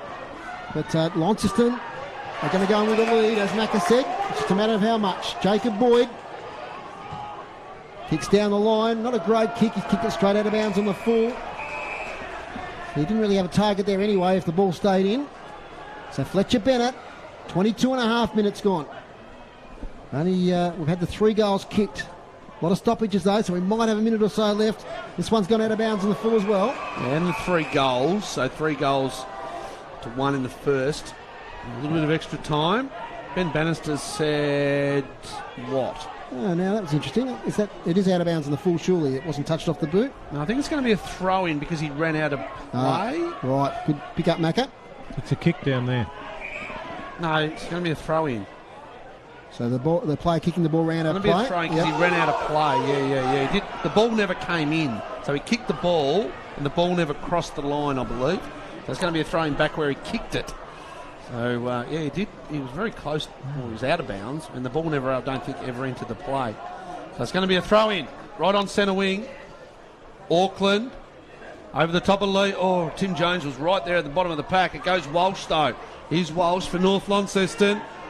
Jamison House up against McCulloch. Really good contest. Front of the crowd here. 1-5-11 North Launceston. Launceston 3-1-19. We mentioned, Max, if the rain came, we thought it might have helped Launceston, and it probably has, hasn't it? We'll talk more about it at half-time. Of course, we're going to hear from Zane Littlejohn, the assistant coach, development coach up at the Brisbane Lions before their big clash tonight. So stay with us at half-time. Simpson over the top here to Ponting. Umpire's seen something downfield. Free kick against Jamison House, and it's going to go to McCulloch. So could this be the momentum turner? It's going to be right on the siren. Wouldn't surprise me if the siren goes now. I didn't see it, but I saw what it was. It was Jamison House and Jackie Avon have been wrestling for the last minute or so. Yeah, McCulloch comes in and gets a free kick. Just got to a certain extent where the free kick was given away. So Bart McCulloch is going to have a set shot inside 50. He's going to kick from about 30 metres, 25 metres when he kicks, and he's about 5 metres in from the boundary. The siren can't be far away. It's 24 and a half minutes gone, and this will be a real momentum push for North Launceston. The cheer squad for Launceston are booing all their hearts. McCulloch, it's gone, it's missed. Left side. And Jamison House tells him, well, music is going to give away another free kick here if they're not careful. So now Jake Smith, play on, not 15. Miller Hodge under pressure from Egger. He's got to play on and go. He switches it. He switches it well. Withers comes in. Could have taken the chest mark. He came in hard, as Fozzie heard. And there it is. Let's look for the spot fires. It's on again. House, McCulloch. It was going to happen. Jamison House has taken the angry pills. Nick Butler's there, the emergency umpire, and it's on in the goal square in front of the Launceston cheer squad. The boys have come up to the fence. This one's probably not going to get out of control unless someone comes in. Big Andre the Giant style and just clears the house. They're not going to do it. McCulloch and Harper. A lot of these boys' teammates, of course, back in the South Lonnie days. That's right. Musica, McCulloch, Harper. They're all South Launceston Premiership players. And this one's been put out. I reckon just save your energy, lads, because my word, it's going to be a big second half. Half-time, 1-6-12, North Launceston trial, Launceston 3-1-19 max. I don't know whether Nick Baker's writing... Nick Butler, is writing the numbers down for the quadib or the numbers on the back of the jumpers. I think it might have been House on McCulloch. I think he might have reported Jamison House. Nick Butler, as he said, it could have the quaddy numbers. Of course, Caulfield Cup Day today. Bet responsibly. But it's half-time. That quarter went 25 minutes and 11 seconds, and what a 25 minutes it was. Launceston 3-1-19, North Launceston 1-6-12. The goal kickers for North Launceston, one to Jack Rushton in the first quarter, and that was early too. That was inside, first 2 minutes, and they haven't scored one since. For Launceston, all in that quarter, Fletcher Seymour, Jay Blackberry and Dylan Riley. Okay, boys, before we throw back to some messages, and we're talking to Zane Littlejohn, of course, at half-time in the build-up to the big game tonight. But just some thoughts on the first half. Wow, exciting. High octane, I think I used the message. Yep. Yeah, it's excellent, Max. A lot of pressure being applied by both sides on the ball and off it. I think the side that settles a bit more and a bit more composed will benefit from it from the umpires in the next stanza of playing those first 4 or 5 minutes. They'll be trying to collect their thoughts as well and want to restore some calm to the game from the umpiring perspective. But look, when North we spoke about it in the Development League game. When North move the ball, there's very few teams in Launceston or in the league that can match them, because they just have that overlap run, and we've seen it a couple of times today on the far wing. They just have that fat side where there's a lot of space and it's just one kick, and they move it down, and normally they'll get a McCulloch or a Tom Bennett or whoever it may be playing deep on the end of it. They haven't been able to finish off though to date. They've attempted to do what they do really well, but the Launceston backline of the young, we've been calling them young and inexperienced for a couple of years now. Yeah, Tuddle, Boyd. Jake Smith's not young or inexperienced, but he's undersized. But they've all got those 2-3 seasons worth of games in them now. So you just see the game plan though, Max. They're trying to Launceston are trying to stop North Lonnie to have that control, and they're trying to get him over the back with your likes of Blackberry and Riley. So I'm really looking forward to the second half. I think it's going to be brilliant again if they can bring the pressure. If it's like that in the last quarter, in the last 3 minutes, look out. Thank you, Matthew McGee and Michael Walker summarising the first half here at UTAS Stadium, which sees the Blues 3-1-19 lead North Launceston 1 goal 6-12. We're back in a moment with Zane Littlejohn. Hi, Andrew Doyle here from the Brisbane Street Mall, Quadrant Mall and Kings Meadows Telstra stores. Whether it's sports in the lounge or music in the study, we've made changes for those who need Wi-Fi in every room. Get wall-to-wall Wi-Fi coverage with Telstra Smart Wi-Fi boosters for $12 per month on any month-to-month NBN plan. You'll enjoy a wider reaching connection throughout your home that the family will thank you for. So give your home internet a little leg up and visit the team today at your local Telstra store. Brisbane Street Mall, Quadrant Mall and Kings Meadows. Minimum cost $288 plus internet charges. A sponsor of City Park Radio. Looking for a coffee bar with great coffee, friendly atmosphere and service? Then drop into Urban Espresso, formerly Roasted Coffee House, at 99A St John Street, Launceston. All our coffee beans are organic and fair trade. You can try locally made treats and the best Portuguese tarts outside Portugal. We serve chai, hot chocolate and T2 teas from local tea specialist Cocoon Living Tea. See you soon at Urban Espresso, 99A St John Street. Find us at urban-espresso.com.au or on Facebook. Urban Espresso, a sponsor of City Park Radio. You're listening to Tasmanian State League football on City Park Radio. Welcome back to the 2020 TSL Grand Final here, the BUPA TSL Grand Final. It's a pleasure to bring it to you here on City Park Radio, 103.7 and 96.5, and also via the TSL live stream. And at half-time, it's the Blues, 3-1-19, leading North Launceston, 1-6-12. And I'm sure watching on with interest, or listening with interest, in Queensland, ready for the big game this afternoon, is former North Launceston coach and one of our favourites in Tassie, Zane Littlejohn. Good afternoon, Zane. G'day, guys. Thanks for having me. No worries. Where does this afternoon see you? You just having a relax before tonight? Yeah, just at home at the moment on the couch of the live stream on the TV, listening to you guys with a great call. Thanks very much. So, of course, Zane, you're the coach that really started this long run for North Launceston back in 2014, of course, defeating the Western Storm in that grand final. How proud does it make you to see North Launceston have that great run of success through the last 6-7 years? Yeah, Dave, extremely proud, mate. It's you probably can't really put a number or a level on how proud I am. But not just obviously the playing group, but the football club. Obviously, there sort of hasn't been a lot of success around the footy club since sort of '98 to so 16 years, and when we were lucky enough to win it again in 2014. But over that period of time, there's obviously a lot of hard work gone on off the field. A lot of, obviously, as we know, all footy clubs are probably more prevalent in Tassie with obviously the nature of Tassie footy and the localisation of it all is the volunteers and the people that put in the hard work for really no reward. And I guess that's the beauty of what I'm so proud, I guess, of the playing group is because that they give the volunteers and the people who do all the work off the field a lot of reward by their on-field performance. So I'm super proud of what they're doing and what the footy club's done to this stage, and hopefully it can continue for a few more years. Zane, how did you experience at North Launceston prepare you to take that next step to go into an AFL coaching role? Yeah, it's obviously what we're lucky enough to have at AFL level, which obviously they've got more now, I guess, available at TSL level is the resources.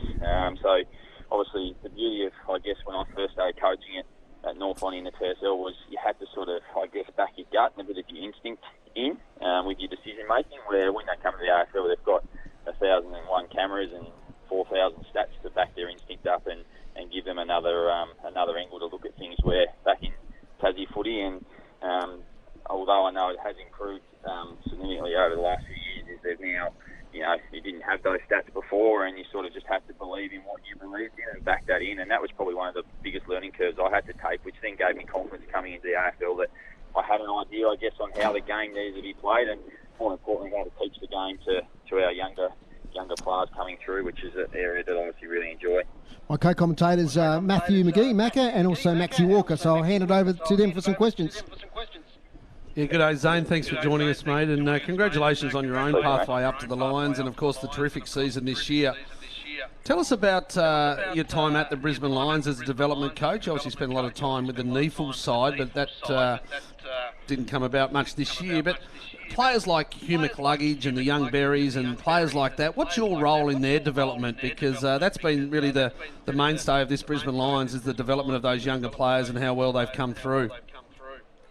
Absolutely. And one of the programs that I was being lucky enough to pick up when I first walked in the four walls of the Lions was what we call growing the Lions, or growing the Cub program, and in particular, so what that means is every first year, 1 to sort of 3 year periods, we run education sessions with them. So I guess not necessarily around their skill, that's sort of more left to their specific development coach in their line, but more around the education of how, one, we as a Lions want to play the game of footy, two, the holistic approach to them as a person, not just a footballer, and just educating them in that space. And so that's been, I guess, a really pleasing thing for me to sort of sit back and, along with our other development coaches who are on staff as well, and to see the Hugh McLuggage, the Joe Berries, and those guys now start to really perform, I guess, at AFL level, and know sort of the little involvement you've had along the way. But all our coaches obviously work super close together, and at some stage those players cross your path in one way or another. Now, I guess you like to you don't necessarily have favourites, I guess, on the list by any means, but I guess for me, it's seeing those 1 to 3 year players really develop really quickly and make impact at AFL level, which has been really exciting. Yeah, Zane, there was a great article in the paper this week about Chris Fagan, and all the coaches that are on your committee there that are all ex-school teachers or current school teachers. You've even made yourself back to the classroom earlier this year with the stand-down time. Yeah. Tell us about a little bit about Chris Fagan. We've heard a lot about him here in Tassie, but how is he as a coach, and what have you learnt from him in going up there to the Brisbane Lions? I'll probably one thing, and I know it's not new by any means in what I say this is, Faze is exceptional with his ability to build relationships and his ability to give the players the trust and build real belief in the playing group, and even his staff, and me in particular, or all our coaches in that space, and just building real belief to trust and back themselves in that they're good enough to do it and can do certain tasks that they're set out to do. So that's probably one of the biggest things. That took me time, I guess, coming into the system, not having played AFL footy, and I guess you're walking the four walls. And I've said this before, at the time, Dane Beams, Tom Rockcliffe, Steph Martin, what are those guys going to think of a little old boy coming out of Tassie who hasn't played in AFL footy? But they really don't care. Players don't really care where you come from until they really know that you do care about them, and that's probably the biggest thing I've learned from Faze is, you can have all the X's and O's in the world, but it's all about the connection and working really hard to once you build that, but also maintain it and then challenge and keep the players with it. We use the term growth mindset up here, and failure is an opportunity to grow. So whether we win or lose tonight, if we lose, we'll just look at an opportunity to continue to improve and try and obviously get better, ready for next year. And tell us about tonight. You head to the Gabba yourself personally as part of the coaching group. What is your night involved tonight against the Geelong Cats? Yeah, so I'm sort of tucked out tonight, so I don't have a real lot to do in regards to the match tonight. I'll sit with our like I said before, all our non-players who are not playing, obviously, and we'll do some education stuff around mainly the first half. We still let them sit back and enjoy the second half. Hopefully the results going our way, but just, again, using the opportunity to learn. We've got a lot of guys on our list who haven't played AFL footy yet, so we try and, I guess, give them the opportunity to learn as much as we can. And you sort of get isolated. We've been lucky this year, but sort of get isolated a little bit in Queensland with not having a lot of footy and the live footy to watch all the time. So it's funny you think these guys are AFL footballers, but still they've got a lot to learn about the game and how it still needs to be played and all that. And we use these opportunities to do that. So myself and two of the other development coaches will sit with them and work with our Lions in particular and help just, I guess, them learn as much as they can from a high-pressured final. Yeah, Zane, Maxie Walker here, mate. Congratulations on your club's year to date. Just a quick question in relation to the hub life, which we hear a lot of on the television and the radio and so forth. Yeah. And with the Lions sort of being front and centre of that, because I guess they're all still living at home, they're not in a hub. What connection or what relationship of your players and coaches had with the guys that are walking down the street? It's probably a bit like a Melbourne situation, I guess, in a lot of circumstances where they've got that interaction with the opposition regularly, which the Lions guys wouldn't be accustomed to, I wouldn't have thought. No, spot on, and you're right, Matthew. We've been extremely lucky that the other 16 clubs of the AFL have been able or willing to pack up at some stage and come to Queensland, and that makes it's been able to let the AFL season continue and get up and going again, which is fantastic. And we're 2 games away from completing the season, which is a fantastic effort. But hub life, even though we are living at home and we get to sleep in our own beds, we're still very restricted in what we can do. E.g., walking down the street, mate, it's got to be for all essential purposes. So it's not just the old walk down the street to grab a coffee and hang out. We've sort of got to get the coffee and get out of there pretty quickly. So, yep. But it's obviously it has been a different feel, I guess, with footy up here, and it's something I guess that's really nice for our guys to experience. That footy's probably on the front page up here this year rather than 4 pages or 5 or even 10 pages deep. So that's been a great experience for our guys to understand that they are in the spotlight, and their performances, although internally get measured in a different way, but externally are still getting measured quite heavily. Zane, I don't know how much time you spend with Taylor Whitford now. Does he give you a call at all? We talk every Monday, mate. Yeah, excellent. So he obviously works at the club on a Monday, and driving into work, so a little bit later, so we always cross paths every Monday pretty soon. So I think, today's game, you probably predicted a bit that was going to be, in close, tight and whatever. If you were Taylor down there in the rooms now, what would you be saying?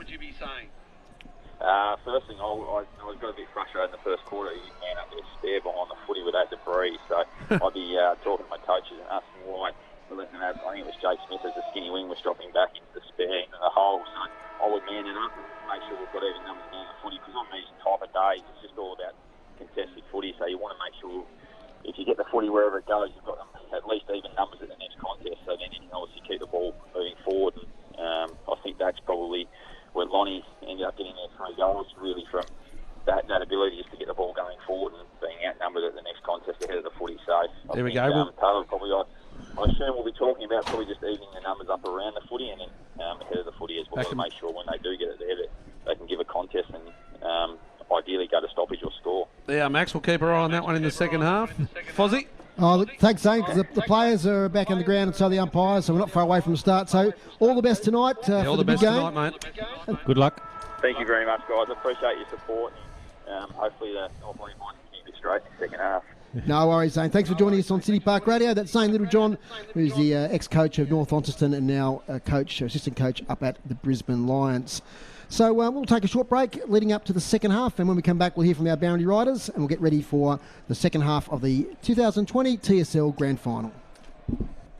Hi, Andrew Doyle here from the Brisbane Street Mall, Quadrant Mall and Kings Meadows Telstra stores. Whether it's sports in the lounge or music in the study, we've made changes for those who need Wi-Fi in every room. Get wall-to-wall Wi-Fi coverage with Telstra Smart Wi-Fi boosters for $12 per month on any month-to-month NBN plan. You'll enjoy a wider reaching connection throughout your home that the family will thank you for. So give your home internet a little leg up and visit the team today at your local Telstra store. Brisbane Street Mall, Quadrant Mall and Kings Meadows. Minimum cost $288 plus internet charges. A sponsor of City Park Radio. Colonial Hotel Launceston is locally owned. That is important. Be proud and loyal and stay at a Tasmanian hotel. In tough times, we have to stick together. The Colonial Hotel. Book direct by phoning 6331 6588 and the money stays in Australia.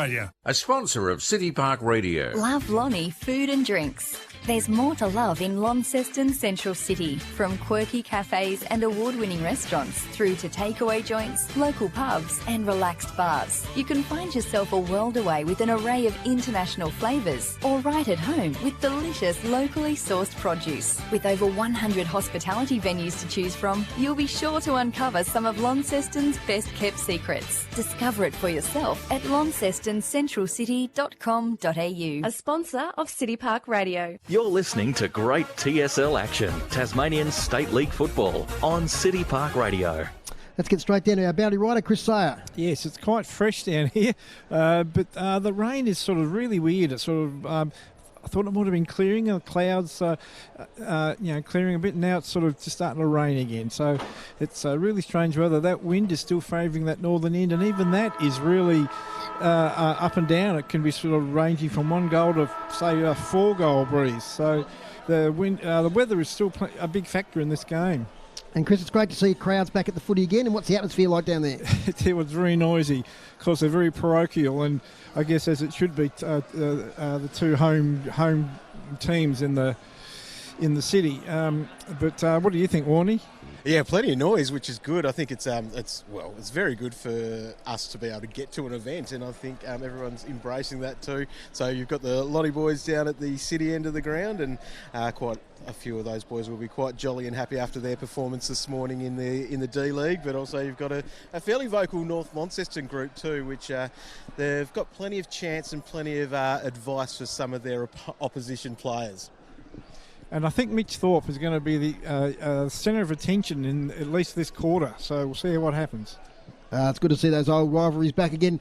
Thanks, Chris, and thanks, Warnie. And let's get our preview started for the second half. We've only got about a minute or so, but Macca, what do you think? Can Launceston sustain this effort and take it out? I think Zane was right in that first quarter that Launceston were playing on their terms a bit, and North Launceston got their hands on the footy but just kept kicking it to the Launceston defenders. And look, I can't wait for this second half. I don't know what it's going to bring. I went North Launceston early on in the game as the cheers come up. Foz has turned the mic up. But, you look at the hit-outs, 26-22, half-time. Clearances, North Lonnie, 22-16. inside 50s. Obviously, that first quarter was very much North Lonnie's way, but it's 8-6 for the quarter, 21-11 for the game. And the free kick's 13-10. Yes, Fozzle? Tim Jones is the leading possession getter for Launceston. He's got 11 possessions. Fletcher Seymour 10, Harper 9, Blackberry 8, Boyd 8, and Ponting has 10 for North Launceston. Done a lot of inside work. Interesting, Whitford's put himself out on the wing. I think that's where he does his most damage. So look for that one. Bain and Lowe goes inside mid for North Lonnie. Underway the second half. Here's Bain and Lowe. The little fella from Devonport snaps it inside 50. Jackie Avent. The little fella tries to fly for a mark. Withers, kicked 5 last week, none today yet. Alec Wright goes towards the boundary, out of bounds on the full. So it's been the third quarter this year, Mac, where North Launceston have been at their most devastating. So let's keep our eye on it. Whitford on the wing, inside 50. There's that extra player there that Zane Littlejohn spoke about at half-time, who we heard from. It's going to be a free kick. It's going to go North Lonnie way. It's going to be to Tommy Bennett. So Tommy Bennett, watch that one on the replay, but he sort of put the head down and might have caught one high. And he's going to have the first kick at goal in the second half, Max. Notice another positional change after half-time. Jackson Kello's gone forward. Okay, don't mind that. So they've done a swing there with Donnelly. He's going to play as a permanent defender. And they're going to play an extra one up forward, especially with this quarter with a little breeze behind them. So Kello will enjoy that. But it's Tom Bennett. He's going to have a shot for goal. Bennett, deliberate. Think it's good. It is good. Gives it a little fist pump, and he kicks the first, and that's what North Launceston needed. It's their second goal. First since about the 3-minute mark of the first quarter, and Tom Bennett kicks the first. So North Launceston fight back.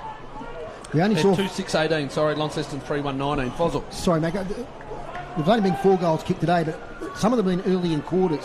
And the ball may be a bit drier, players a bit fresher. So these early minutes of the quarter are really, really important. Yeah, and then things settle down a bit. Bain and Lowe, I mentioned he'd gone in. He got the first centre clearance, Max. He knows how to find the footy. My word, he does. And lining up on a quality opposition there too, Hines. Yeah, mixing it with the big boys. He is. He's a good clearance boy.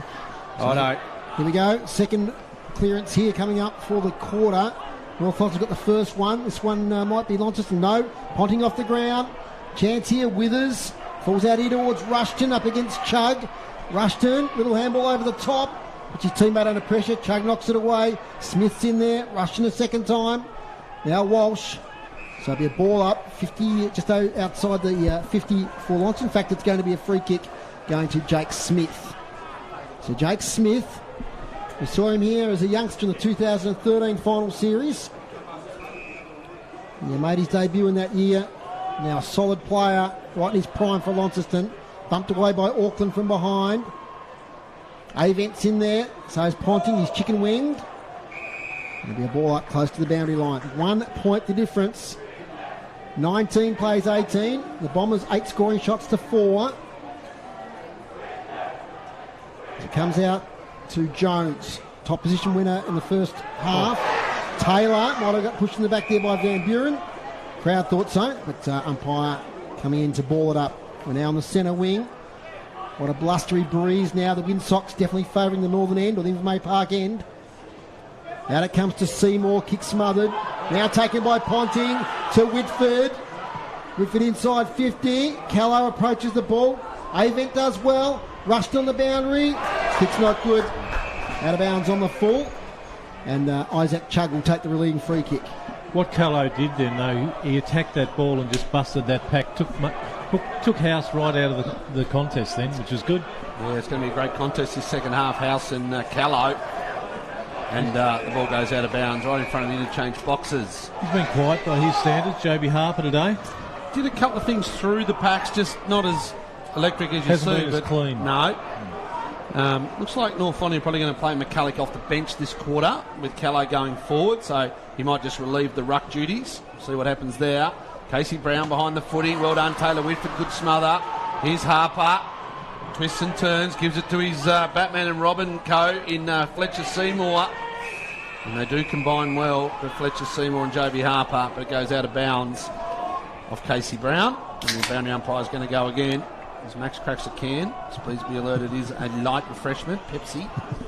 That's all it is. No brand names, thanks, Megan. Oh, nothing heavy in that. No, I'm looking for a sponsorship for next year, Foss. So here we go. Similar colours to City Park. Here's Ponting over the top. Excellent handball. Van Buren. Bennett. And misses Callow because it goes out of bounds on the full. So after that first goal, as Fozzie said, early goals and then the game settles down. Not much scoring. Jamison House down the line. Here's Hines. Could have got a push by Alex Lee. Fire says play on Bain and low. Good hands. Gives it to Cox Goodyear to Walsh. That's what North Lonnie are known for. Avent tries to take a chest mark. Can't do so. Comes out. Here's Jones. Does well. Tim Jones. They look to go. Polframan's on his bike, but he turns it and goes sideways and finds Boyd. Notice Jack Avent playing inside, attacking 50. Interesting, a couple of times, Fozz, he's actually been the marking target, which you probably don't need him to be.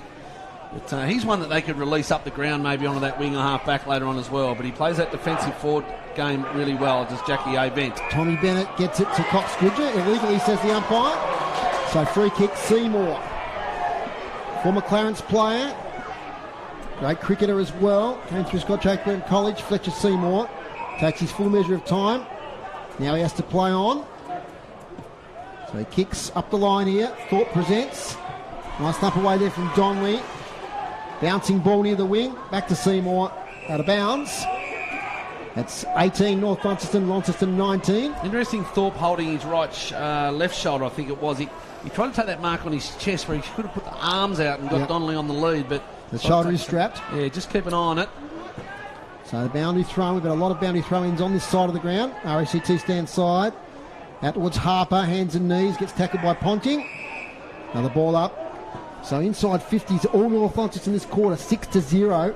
It's been the scoring end all day. In the TSLW earlier, certainly was the scoring end. Now it's sharked here by Jake Hines on his right to attacking 50. Dylan Riley gets a fist to the ball, knocks it out of bounds. And I should mention the earlier games today. And in the D-League, it was Launceston 3-4-22, defeating North Launceston 2-7-19, just a 3-point margin.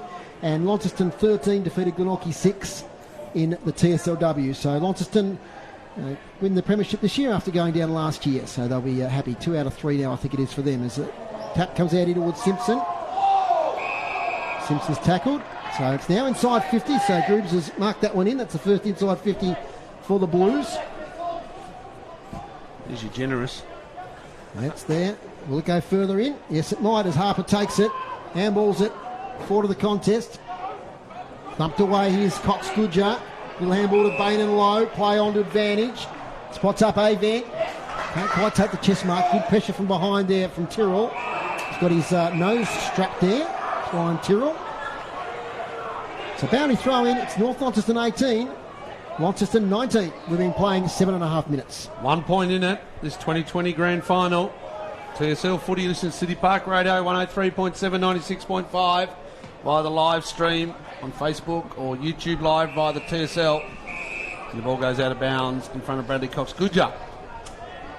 Max, it's a pivotal time in the game. Just waiting for something to open up at the moment, aren't we? That's what I mean. North Launceston got that early break through the goal of Tommy Bennett, but no score for either side since. It's just Jones in hard. Walsh there. Scrums the play. Musica and Bart McCulloch on the ground. Jake Lasky has given Wright another one behind the play. I don't know if there's much in it, but he tried to milk it a little bit.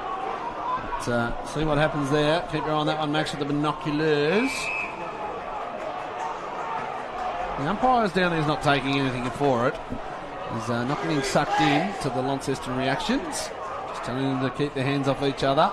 The ball's on centre wing. Lee in Auckland. Harper, first give, good. Auckland, handball. Blackberry, started the game really well, did Blackberry. Here's Jake Smith. Here's Polframan. He's away. If it sits, it doesn't. He turns, he goes over the top to Riley. Does it give? Here comes Jackie Rafton picked the pocket of Brody Polframan and North Lonnie are away. Great tackle, Jack Rushton. It goes out towards the wing, towards Withers. He's infringed. Free kick. Is that a pivotal moment you were talking about, Macca? Wow. Daniel Withers kicks wide. The ball just didn't sit, did it, for Palfreman? But all he had to do was go over the top by hands to Riley. Chose not to. Just didn't have the sense of what was around and him. The little red nut, Jackie Rushton, come hard. He ran from attacking 50 for that one, Fossil. Yep, that's the sort of things he does. He's mercurial as Jack Rushton. Out it comes to Walsh. He goes straight into a brick wall of Alec Wright. Mercurial. He's workmanlike, but he's, he's your boy. You call him what you want. It was Leo Barry goal saving like that. That's right. He's sure. As ball goes up, off ground there by Walsh to advantage, close to the boundary line. Boyd takes it, escorts it over. Well, that was the goal they needed. Still in front though, it's a 1 point lead. I think 5 or 6 goals is going to win this game today on the trend of proceedings. Boundary throw in. Front position McCulloch tries to take the ball. Jones does, ineffective kick, back to Bain and Lowe, finds room. Kicks towards the goal square. There's Jake Smith. Oh, Callow nearly takes the mark from behind. He fights on. Close to the boundary line. Out of bounds. Jake Smith continues to be a disruptor for Launceston in their defence to North Lonnie's forward line. He just that extra player behind the ball, Jake Smith. And he got in the way there of Callow. Callow nearly marked it, but he's the extra number again, Jake Smith, behind the ball. Goes a 2-on-1 in front of Callow. Groenewegen over the top. Goes in hard to Jones. Done that a bit to David Ponting. Harper. Sanders. Look for the handball. Gives it a low. Well done, Blackberry. Umpire says play on. He must have got rid of it. Oh, there's a head clash there between Taylor and Withers. And the umpire says give it to me. Two ex-St Pat's old collegiate players there. Brendan Taylor and Daniel Withers. Might have been played together a few years back. Yeah, did Taylor play much at St Pat's? I don't know. 1 year. 1 year, was it? Yes. Of course, son of the great Tinker. Mitch Thorpe tried to give it the tap over. Good tackle on Nankervis. He goes like a silly salmon, does Nankervis, just to show the umpire he's trying to get rid of it, but really he wasn't. And the tap-ons here, you can see Launceston, they're just trying to get it over the top. They nearly got one before through Palfreman and Riley, but they mucked it up, and that was nearly another. Here's Groenewegen. Cox Goodger, good clearance. Check those stats in a moment if you don't mind for Dave Gruber. Here's Avent. Smith off the ground. Fortunate. Jones, clean. Handball not so much. Harper gives the don't argue at his big head. Inside 50. Riley, Thorpe taken out of it. Here's Hines over the top and a little spin and pirouette. Good hands to Jones. He's going to be set on from behind by Simpson. And now it's going to be Dakin, and it's going to be another ball up, Max. She's a hot pill again, and Launceston, another inside 50 there, another shallow one though, which we put them under pressure. Yeah, got to get it deep to put the defenders under pressure. Lots of tackles from behind today where the players can't hear because of the crowd. They're not used to it as this much. Donnelly, left foot, good. Jamison House come off his opponent in Callow and takes the mark off half back. So Jamison House, he's been pretty good today. Hasn't won a stack of possessions, but he's been pretty tough back there in defence. Kicks up the wing, Groenewegen front position. So the defenders there, Fletcher Bennett thumps it away. So right in front of us here. Boundary umpire just drying his forearm and wrist, ready to hurl it back in. Does so now. Groenewegen and Lee.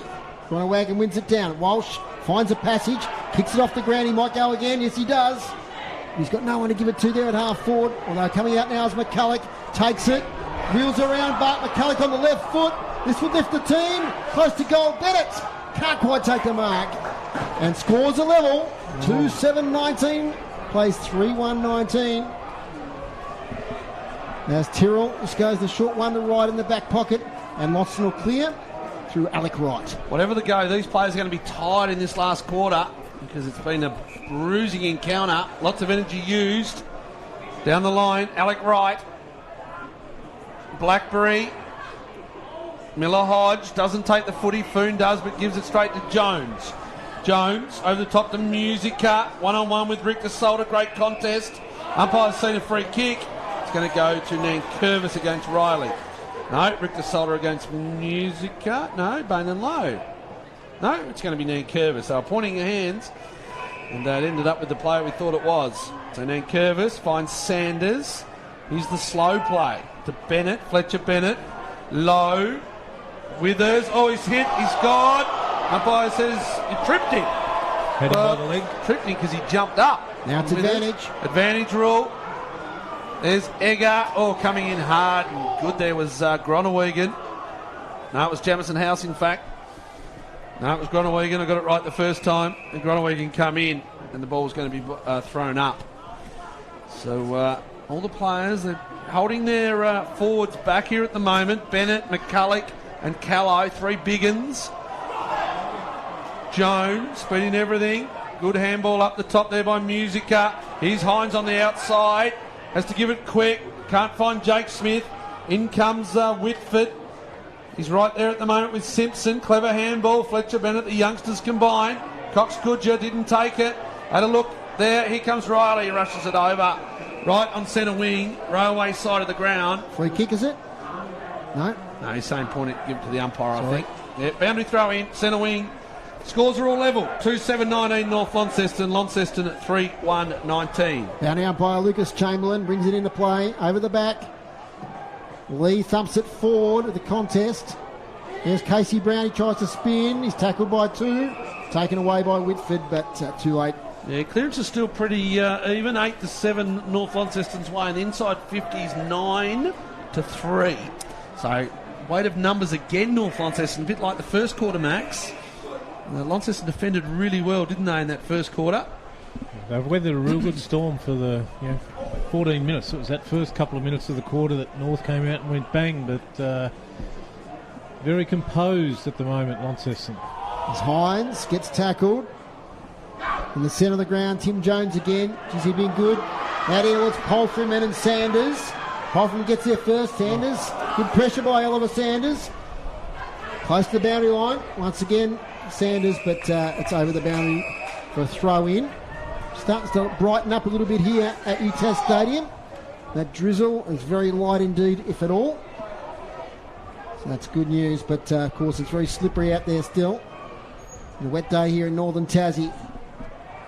Falls to Walsh, I think it is. He can't break free. Be a ball up. Hasn't been much space, has there, for anybody? And then when they have, the ball hasn't bounced, or it's been a fumble, or it's been a slip, or something like that.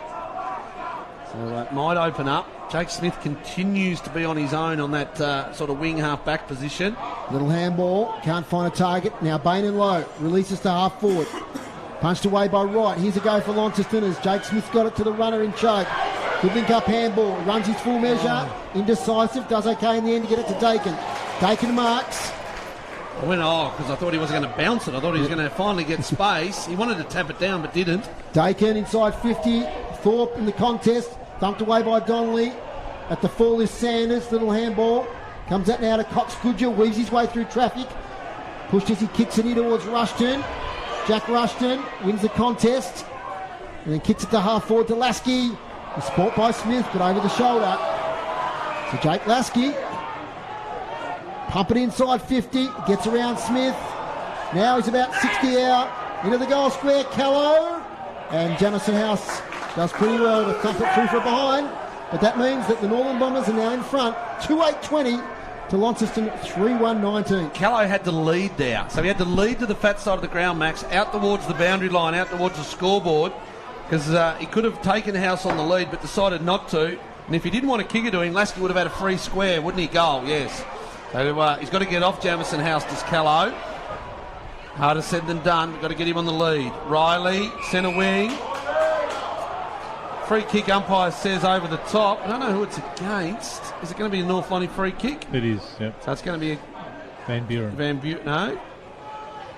Nankervis kick against Boyd might have been over the top. So Nankervis being good again on Riley.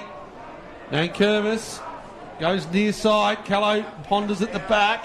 Here's Walsh. Oh, we're going to have a look at a check side there, but the ball goes out of bounds again. Called that one a bit today, the out of bounds. They've been on top for so much of this quarter, North Launceston, but they just haven't capitalised.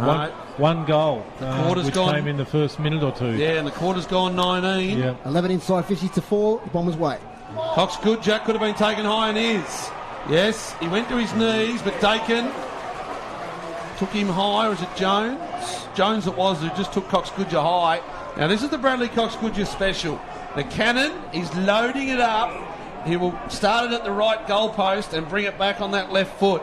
This is just set up for Bradley Cox-Goodger. He breaks the 50 now.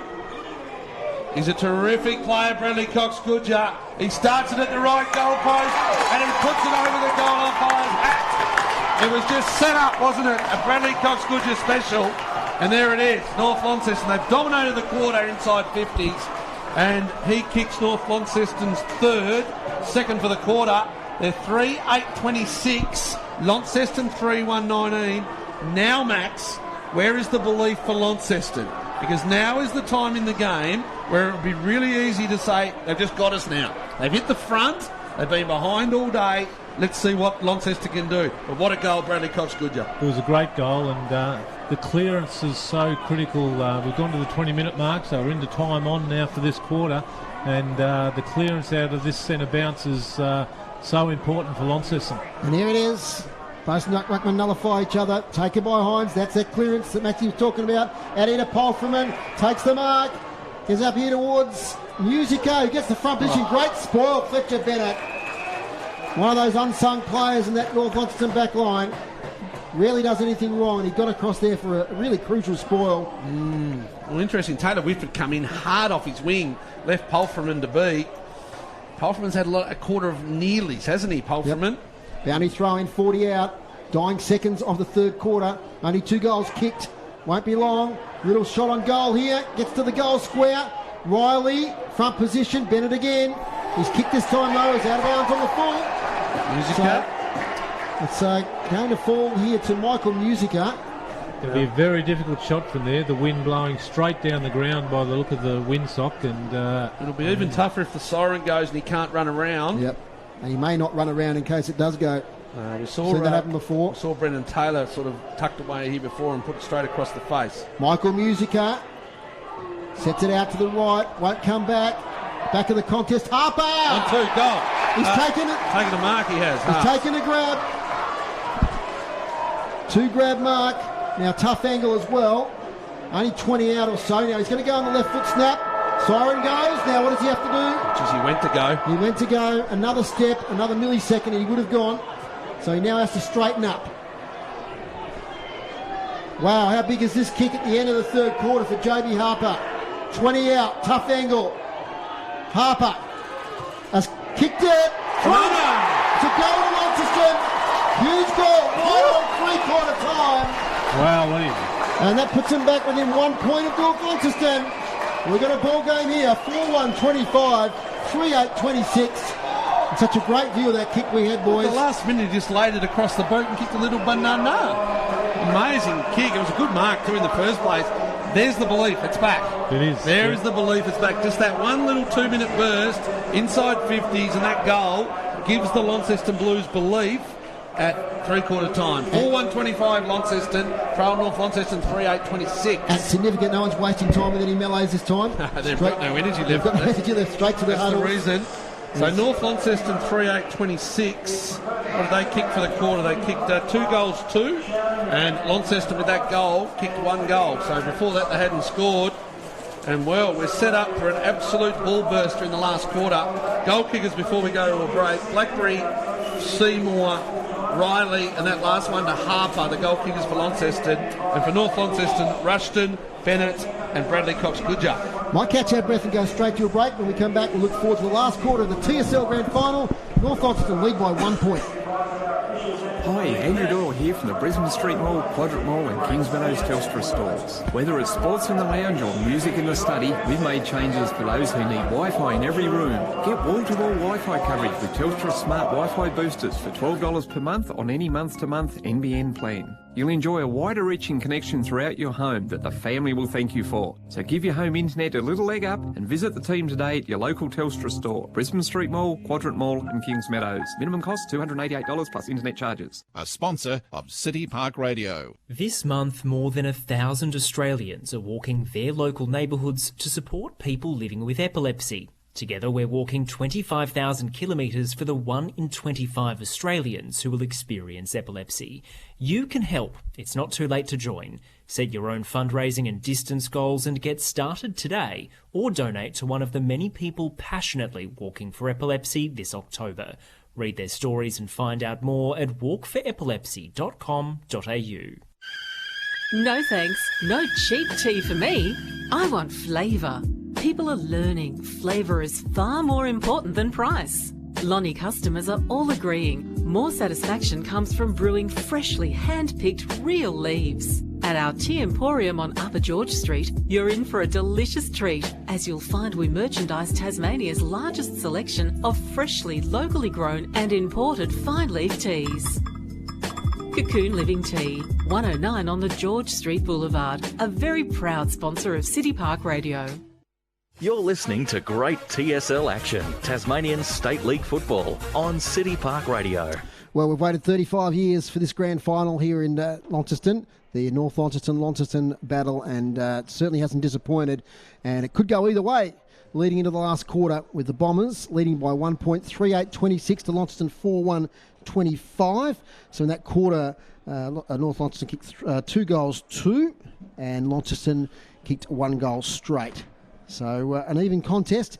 Just some of the individual stats, thanks to Darren Lovell and Damien Donnelly from Launceston statistics.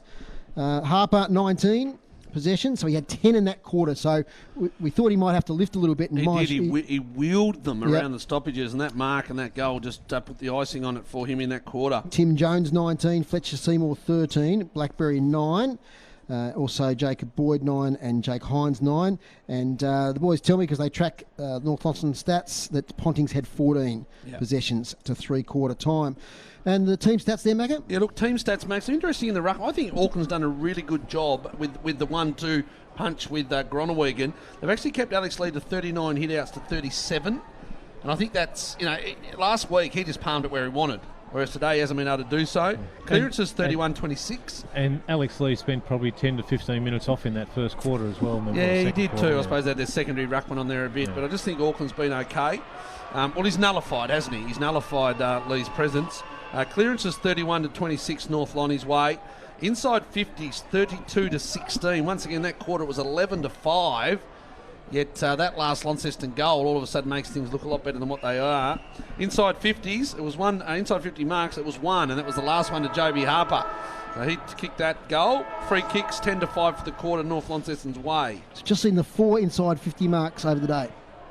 Yes, correct. Wow. Yeah, which you'd expect on a day like today, with both teams having really good defence. Like we saw Fletcher Bennett there put a fist in. We've seen Boyd do it a number of times at the other end, and Jamison House and co. Look, let's see what happens here. McCulloch's going to start off. Bennett's going to start off, the two Bennetts. We'll just get down to the boundary. Jake Lasky. Chris Sayer. Yeah, tell you what, those 2 goals at the end of that quarter, just a privilege to see. Not only just for the heavy ball, heavy ground, but the wind conditions. Those 2 goals were just absolutely amazing. And I think that's the tension in the game as well. Warnie, what do you got for us?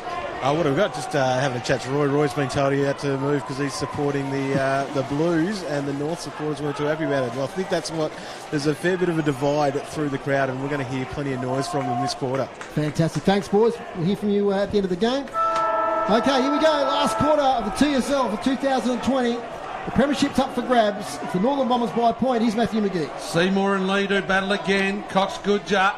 Look for him to come in this quarter. Centre clearance. Doesn't go fast. Seymour out the back to Jones. Gets it going. Fortunistic kick. Finds Blackberry. So Blackberry, I think he said he only had, 9 touches. But as Max said off air, the 9 touches that Blackberry's had, especially early, were very, very crucial. And a couple of beautiful tackles as well. Had a hand in a lot of scores early, did Blackberry. He's going to have a set shot here. It's going to be beyond 50. The wind's at his back, and it's got up a bit here now. The windsocks are going hard towards Invermay Park end. Blackberry, long and high to the square. Who's going to fly off hands? He got it right to the line, that kick, did Jay Blackberry. And it goes through off hands for a point. So Launceston, they've now levelled things up. 4-2-26 apiece. North Launceston 3-8-26. I think the boys on the boundary could confirm it, but the rain stopped. It's just the wind at the moment is going to play an influence now. Got up a bit. Van Buren finds Nankervis. Outside 50 now with the kick. Good over the top, Auckland. They're away though through Lee. Excellent handball from Ponting to Whitford. Mark Walsh, left foot, hasn't seen it. It's happened again today, but he got the handball away just as he got tackled. He actually handballed it. Geez, we've seen some chase down tackles today. On that occasion, I think it was Casey Brown with his speed, yeah. He's got the speed to do it. My word. So, geez, it was good hands back there from Ponting to find Alex Lee, then to Whitford. It was beautiful.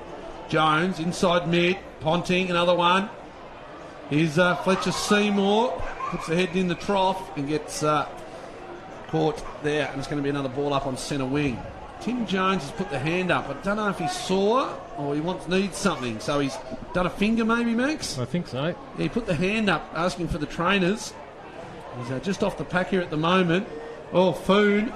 It's a big kick inside 50. It's a torpedo and it finds Jackie Avent. Well, Jackie Avent has had 2 or 3 times where the ball has fallen in his lap and unfortunately it slipped.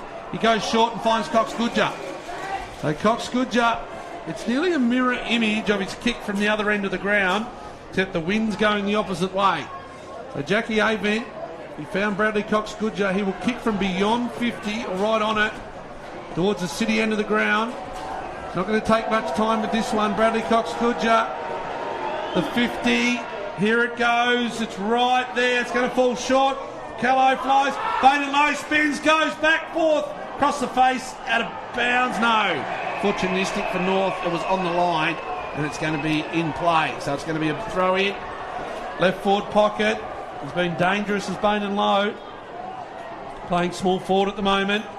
Throw in. Oh. No one went to it. It was Egger. He goes through the pack. It's Callow. Drops a mark. Should have taken off the ground. Callow, first to respond, soccer style, kicks it off the ground. It's a goal to Jackson Callow. Well, fortunistic. And right. Jackie Rushton gives it to the Lonnie supporters behind the goals and asks them where the cheer is. He probably should have taken the mark. He was in the right spot in the drop zone. Ball hit the deck, good agility, and kicks the goal, Jackson Callow. He turned his body really well and just kept his feet, stuck the big size 13 boot out. One very proud Scott Callow nearly brought the grandstand down, sitting in front of us at the moment. Father of, yep. It was a very good kick off the ground. I've checked the extra time rules. It'll be 5 minutes each way with time on and then golden point after that. So I'll check that one out just in case. We might not get to that. We'll wait and see. What can Launceston do? Can they respond? Harper, little kick forward. Cox Goodger in there. So he's lifted certainly as Brad Cox Goodger. Goes about his business. A great second half of the season. So he can win this contest. Launceston just forward of the centre. Players hailing cabs left, right and centre. Great to be able to bring this sort of footy to the people that's listening and watching, isn't it? Absolutely. Like, you know, the amount of people are texting us all in. Thanks, guys. You don't live in the state anymore, but it's good to know that you're interested in the footy that we bring to you. Jake Hines inside 50. Thorpe there against Donnelly. Donnelly has really outpointed Thorpe since he moved on to him after half time. Been very good. So one of those versatile North Launceston players that can play at either end. Yeah. So Tom Donnelly roosts it up towards the wing. Front position Lee. Falls to Tuthill, shrugs a tackle, kicks a dangerous one inside 50, meeting it as Musica, out towards Hines, Musica now, Musica to the goal, square, off hands, may just dribble through for a behind. Yeah, you'd like Mitch Thorpe to play that Jack Rewalt role, Max, where he doesn't get outmarked, and unfortunately Donnelly's taken a couple today there late. Just bring it to ground and make a contest. That was Blackberry, was to Musica. Blues 27, North Launceston 32. Sanders, Blackberry comes back into Richter's shoulder. He's got to be called out on the footy. Umpire says play on. Blackberry, another terrific tackle. Here's Foon off half back. Steps and goes. Haven't called him much today, Foon. He's had a good first 5 minutes of the last quarter. Up and over the top, Jackie Avent. Here's Fozzie's boy, Jackie Rushton. He's got nothing on, so he's got to go inboard to Walsh, who now has some space. Maybe the game's opening up a little bit. Withers goes. Eggers goes with speed. Callow's right there. On House. Callow gets it. Nice handball to Egger. Good tackle, Tuthill. Ball's hot. Here's Callow. Picks it up. Jackie Rushton, left foot. Top of the square. Finds Chug. Chug now darts off from the back pocket. Shrugs a tackle. Kicks towards the wing. Music is there. Rises. And it just slips through his fingers out of bounds. Good pressure there from Richter Solder. So temperature's gone up in this game. Chris Savage there on the bench for Launceston, the assistant coach. He's up and about. So a fair bit of Launceston support in front of us. You can hear the effects, Mike. So 6 minutes gone. You'd expect probably another 15 or 16 to go, depending on the number of goals we get kicked. Lee cops one in the mush and wants a free kick. Umpire says no. In fact, Lee will come off for a spell. For all of our racing listeners, Foz, the Everest just gone. Kieran McAvoy and Classic Legend, the big grey, gets the win. Okay. Favourite? Close to favourite, yes. Bet responsibly as out it comes now to Simpson. Little handball away to Ponting. Now the umpire's picked out a free kick for a push in the back. It's going the Bombers' way to Benny Simpson, son of Marcus Simpson, North Launceston Premiership player. Ben Simpson to half forward. Close to the boundary, Tuthill drops the mark. McCulloch loses possession. Tyrrell up against the boundary. Little tap on there's a nice one from Lasky to Lowe. Dangerous. Finds Whitford. And Taylor Whitford is a fantastic set shot for goal. We know that. He takes the mark, 45-degree angle. He'll deliver from about 40 out. And any team that gets a couple of goals ahead today is going to be hard to beat. And that's the task in front of Taylor Whitford. So Taylor Whitford skips towards the man on the mark. Kicks it out to the left, won't make the distance, falls short. Jacob Boyd takes the mark. 50? No. Could have been 50, but no, the umpire says no. So Jacob Boyd settling things down. And you can see the breeze there, boys, couldn't you? That really held up that kick from Whitford, who ordinarily make that distance pretty comfortably. So Polfreman swings round the corner, close to the line. In fact, too close, out of bounds on the full. Maxi. Big Alex Lee's gone off again. Not quite sure what's happened there, but went off holding the head wound again, I think. Might have opened it up again. Yeah, I think he caught one in that last ruck contest before he went off. So Braden Van Buren, this last year's grand final, that elbow injury, in towards attacking 50. Smith and Tuthill spoil each other. Smith now on the follow-up. Kicks high towards the wing. Brendan Taylor in the front position. He's swamped by three North Launceston players. They can't panic here, Launceston. That kick from Jake Smith was a bit of a panicky kick. It's still over 12 minutes to go in the quarter. They got the breeze. Let's find the space, get the structures, and just stay to what you know, Max. Yeah, you're right. I'd just like to see him use that space a bit. Powerman's found lots of space a lot of the times. They're just not using him up for whatever reason. Ball comes up. Here you go. Musica, electric. Good kick inside 50. Let's see what the Riley show can do. It's Nankervis. It's Riley. He picks it up and he goes. Dylan Riley. Well, Nankervis has done a terrific job all day, but it was the Riley show. The leading goal kicker in the league with 36 going into today. He's kicked 2 to take his season tally to 38. And he just kept his feet, and it was a magical goal, Dylan Riley. And they hit the front by a point. Launceston 5-3-33. North Launceston 4-8-32. He's just a freak at this level, isn't he? He's the master at the half chance. Give him half a chance, he'll take it. I've liked the game of Musica today, just for what he's done. He's explosive, but he's got body strength. And that left foot kick that he put in there, that was a 40-metre kick, nearly 50 metres with his left foot. And just put Nankervis under pressure with Riley deep. I don't think they've done that enough today. Let's see what can happen in this last 10 or so minutes of this terrific 2020 TSL Grand Final. The ball's going to be thrown up again, and I'll pass you on to the captain of the commentary team, Dave Moore. Yeah, look, it's a great last quarter. It's goal for goal. And you wouldn't rule out extra time. I know I've mentioned that already. I'm trying to talk it up, but it's that sort of game. Stay with us. It's that sort of game. Overpay for Foz. That's what he wants. Love it. As Cox Goodger kicks towards half forward. Sanders tackled by 2. So he's going nowhere. Any clearance trends for Dave Gruber? Pretty even at the moment. Pretty even. And inside 50s, 4-3. The Bombers' way this quarter into the breeze. So they've got another chance here. The Bombers. Cox Goodger gets met there by Gronewagen. Out it comes, McCulloch tries to go through, tries to burst his way through. Withers, handballs off Simpson to the goal square, Kello. Now it's Bennett, Tommy Bennett, he gets a goal. Tom Bennett kicks his second, and the Bombers are back in front here at UTAS Stadium. We're across 11 minutes. And it's 5-8-38 North Launceston. Launceston 5-3-33. I was going to say, geez, it was a terrific fist in from Jamison House around Callow. It was beautiful, but That the outnumber. The outnumber. It just got him on the outside. Big Bart just takes it and goes. Whether he disposed of it or not, the Lonnie supporters wanted the free kick.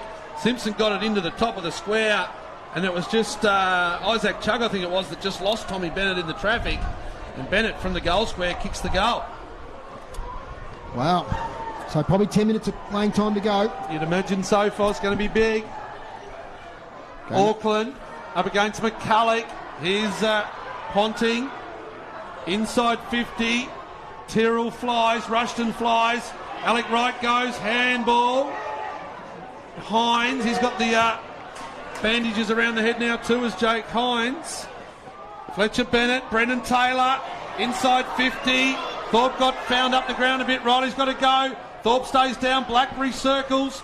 He's had a good game today as Blackberry inside 50. Ball comes up, ball up. They've just got to hold it in for this 50, inside 50 now and make something of this contest. They've got to have someone hitting the pack hard. Tom Donnelly did really well in reading the play and was the first one back. Boundary throw in. Ball up. Taylor snaps it. Riley. Fletcher Bennett punches it through from 10 metres away. Through for a behind. And that's going to be, 5-4-34 Launceston. Trail by 4 points, 5-8-38.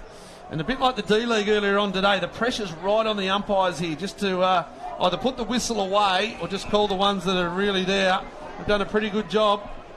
Ben Bannister and his crew. And Ollie Sanders has got the mark now from the kick in. So Sanders, down the line, Lee, Auckland. Auckland with the punch. Alex Lee's got the tape around the nose. There's going to be some bruises tomorrow. Hines gets rid of Whitford. It's going to be downfield. Yeah, had to be. Just got rid of him after he got rid of it. Downfield, and it's going to be a Bain and Lowe free kick. Lowe gets it to Ponting.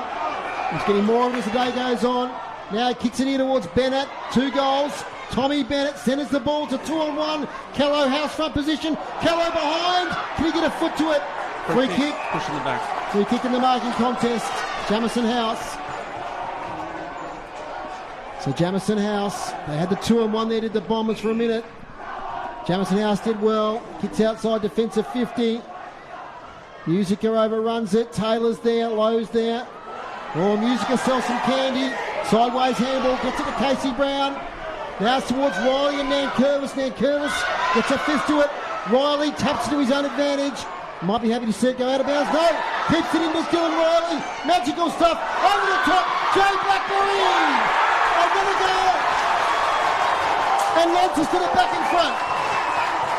6-4-40. North Launceston 5-8-38. I called it last time Dylan Riley was involved that he was a freak.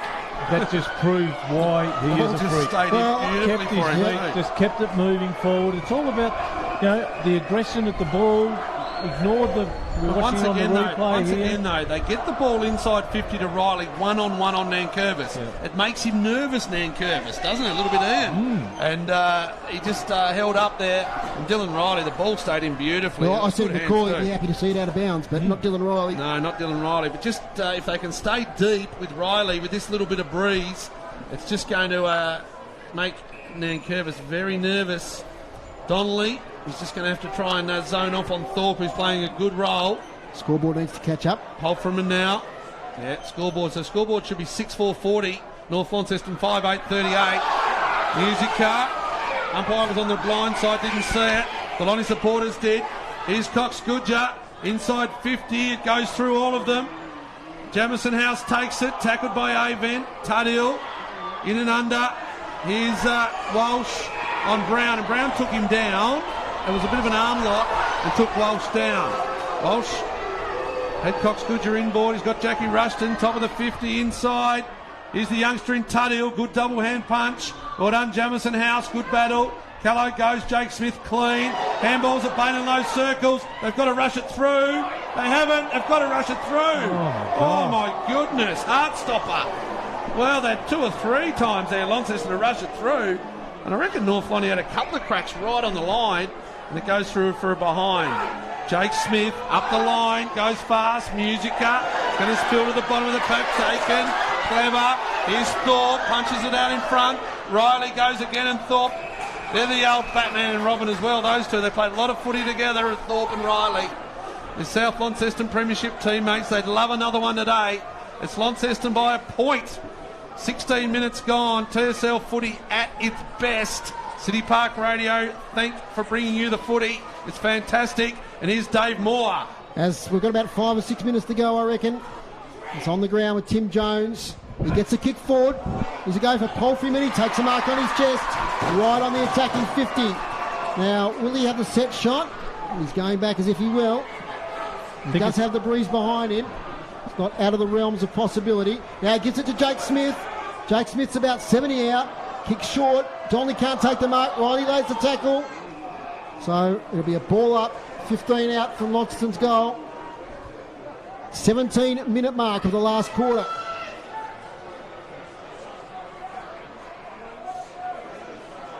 Up it goes. Harper has gone. Joby Harper. Is that the goal that makes the big difference? That's his second goal. And they move out to 7-4-46 Launceston. North Launceston 5-9-35. Just snapped that out of the contest there. Had a bit more space than probably he was allowed to have, really. But he's made the difference in this second half as Joby Harper. Score 7-4-46 Launceston. North Launceston 5-9-39. Now the Bombers need 2 scoring shots the other way. 7.5 minutes gone. Yeah, that little bit of breeze. Max, go. Yeah, and I was just going to say, it's been a long time that since North Launceston have found themselves in this sort of situation in a grand final. Yeah, like about 10 years. Yeah. Glenorchy got the better of them 1985. A few years back. 2016. Van Buren takes the mark. Centre line. Here's Palfreyman on Walsh. Well done, Musica. Third man in. He's taken in the tackle. He dives on the footy. The umpire could have easily paid the free kick, but doesn't. But Musica, he's had a good last quarter. And it's going to be a ball up on centre wing. Ball up. Groenewegen, nice palm down. It's going to be another ball up. There we go. That's what we want to hear.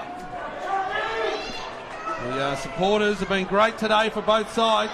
Cox Goodger out in front of Whitford. Toes it off the ground. Palfreyman over the top. Thorpe's on again. Over the top. Here's Riley. He's going to turn. He's got nothing inboard. And he gives it straight to Cox Goodger. He was looking for Dakin. He had no one inside 50. Over the top. Here's their chance. North Launceston. Withers. Goes left and right. There's Egger. Now just pumps it in with a spiral punt. Looking for Lasky. There's 4 North Lonnie. They all fly. Alec Wright comes down with it. And it's going to find Groenewegen. Groenewegen drops what he should have taken. Ponting sweats on him. And the ball goes out of bounds here in front of the commentary position. So Ponting. What can he do? 5 goals in this last quarter, boys. So it'll go a little bit longer. Yeah, a little bit longer. Lots 23, I reckon. Lots of stoppages. That was a big collision there. All the Lonnie defenders went up. Oh, terrific ruck work for Lee to Whitford. His kick only finds Palfreyman. He goes to the boundary line. That's going to be deliberate. It's off hands. No, it's off hands. The umpire signalled off hands. That's why it's not deliberate, off hands. So boundary throw in right here in front of the commentary position. North Launceston 5-9-39. Launceston 7-4-46. 20 minutes gone here in the last quarter of season 2020. Having trouble finding the ball. Boundary umpire Lucas Chamberlain there. Warney gets a touch. Warney's showing them. It's in behind the interchange boxes, actually. That's the problem. Come on, Warney. Get hold of it. Here it comes. We've got another ball anyway. So umpire Chamberlain, here he is. Centre wing. Probably 3 minutes left. 7 points the margin. The Blues in front. They've already taken out the D-League and the TSLW. As Cox Goodger kicks the half forward. Blackberry stands still. Can't quite take the mark. Gets in fringe. Free kick. Pretty crucial free kick for Jay Blackberry here. Had a good game today, the veteran. Milestone game during the year as he kicks to forward of the wing. Thorpe's there, but the mark's taken by Fletcher Bennett. So Fletcher Bennett has an option indoors here in Foon. Foon takes it. Now through the centre of UTAS Stadium. He's got an outlet here in Van Buren. Takes it. Kicks towards attacking 50, but he fires Ryan Terrell. He takes the mark. So he's going to steady things down. It's to Blackberry over the top now to Harper. Massive second half. 2 goals. 2 crucial goals. Harper to half forward. Cox Goodger. He's in there, so is Foon. Might have been tackled, yes. On the footy. Holding the ball against Joe Foon. So Brendan Taylor is going to take his time. Goes back, he's got heaps of players to his right. One of them is Blackberry. He's going to use all his experience here to slow things down. It's towards the forward pocket. Riley's there. Clean bowls him out of bounds, but exactly where the Blues want it. Just about to tick over to 22 minutes. So big last quarter, this one. 3 goals to Launceston, 2 to North. The Blues hold the lead. One last goal and finish it off here. Harper tries to break free. Dakin! Dakin's put it through. Jared Dakin, now they're going to converse here. The field umpire and the goal umpire will wait for the all clear. But Jared Dakin has sent Launceston to their first premiership since 2011. The margin now is 13 points. Aussie's called it, Max. I've called it 8-4-52 to 5-9-39. Fair enough too. And 2 crucial goals for that same sort of situation, boys. That congestion there in front of the goal square. Yeah, forward line stoppage. And it was Harper that got his hands on the footy. Riley's given it to the North Lonnie cheer squad at the MMA Park end of the ground. And I think they're going to win it now, Launceston. 8-4-52, North Launceston 5-9-39. And we've got a few... it's going to be a free kick. North Launceston against Jaden Hines. It's going to go against Jaden Hines. Dakin, no, Foon from Lee. Here's Chug. Chug, off hands, was it? I think the umpires didn't hear what was going on. It's off hands, the umpire says. Good call, Isaac Chug. So we settle down. 23 and a half minutes gone here in the last quarter. Launceston now. They're going to take the 2020 Premiership home to Windsor Park, and what a day it's been for the Launceston Football Club. Blood rule. Well, that just adds a little bit of time to the situation, doesn't it? Staken, the goal kicker, he goes off. Of course, they've got their under 18s in the grand final tomorrow, Macca, in the STJFL. Down at North Hobart Oval, I think 1 o'clock. Yeah, 1 o'clock, I think that game's on the live stream. Alex Lee's got to go off the ground. He's had a dirty day, well, not a dirty day, Alex Lee, but he copped that one early, and the blood rules just brought him undone a little bit. So Launceston 8-4-52. They lead North Launceston 5-9-39. They've come home with 4 goals in the last quarter of Launceston with that breeze. They defended excellently in the first and the third quarters, and they've come home with the wet sail. Ponning, inside 50, McCulloch, over the top. House, going to see it out if he can. There comes the tackle, and there it is. Launceston Football Club are the premiers for 2020. They defeat North Launceston 8-4-52 to North Launceston 5-9-39. Congratulations to the Launceston Football Club, to Mitch Thorpe, to Sandra Boland, the president, and to everyone down at Launceston at Windsor Park. They've really had a fantastic season. We talked about their belief, Max, all game. That goal to Joby Harper late in that third quarter, I think, gave them that belief in the last. Yeah, certainly there was a goal after siren down here in front of us, wasn't it? And it got them up and about, set them up for that last quarter. And, God, it's, the signs of the celebration out here. They waited a long time. What was it, Pos? 2011. 2011, but a lot of things changed in those years, and completely new squad, and look, North Launceston were gallant. They're very, very disappointed. You can see it in their face. It's a hard pill for them to swallow, because they're not used to this. No, look, and true credit to North Launceston. Like they came in today, they'd been in all the grand finals. What was that?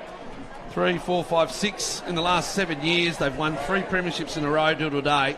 They can't take anything away from Whitford and his coaching staff. Whether they went a little bit tall in the conditions, whether they just didn't quite get things right. But in the end, it was the last quarter, and that Launceston defence in that first and third. But the last quarter, Riley stood tall, Harper stood tall in the second half, and Mitch Thorpe, he embraces his wife there, and they're going to celebrate long and hard at Launceston, rightly so. Okay, so that was... Got the goal kickers, Fonzo? Yeah, We're going to give them the goal kickers for the losers in North Launceston. 2 to Tom Bennett, one to Coxgoodger, one to Rushton and one to Callow in the last. For Launceston, the winners, it was Blackberry with 2, Harper with 2, Riley with 2, one to Fletcher Seymour and one to Jared Dakin, the sealer, at the end. Might get down to our boys at ground level to see how the excitement is going down there. So I've got Chris and Warney. I've got Chris on the hop a bit there. Yeah, I tell you what, the volume here when that siren went, it was just amazing. Like 10 times the crowd that's really here. It was just crazy. It was amazing. Huge excitement down here, and I mean, what a cracking game. Gee, a real privilege to see, Warney.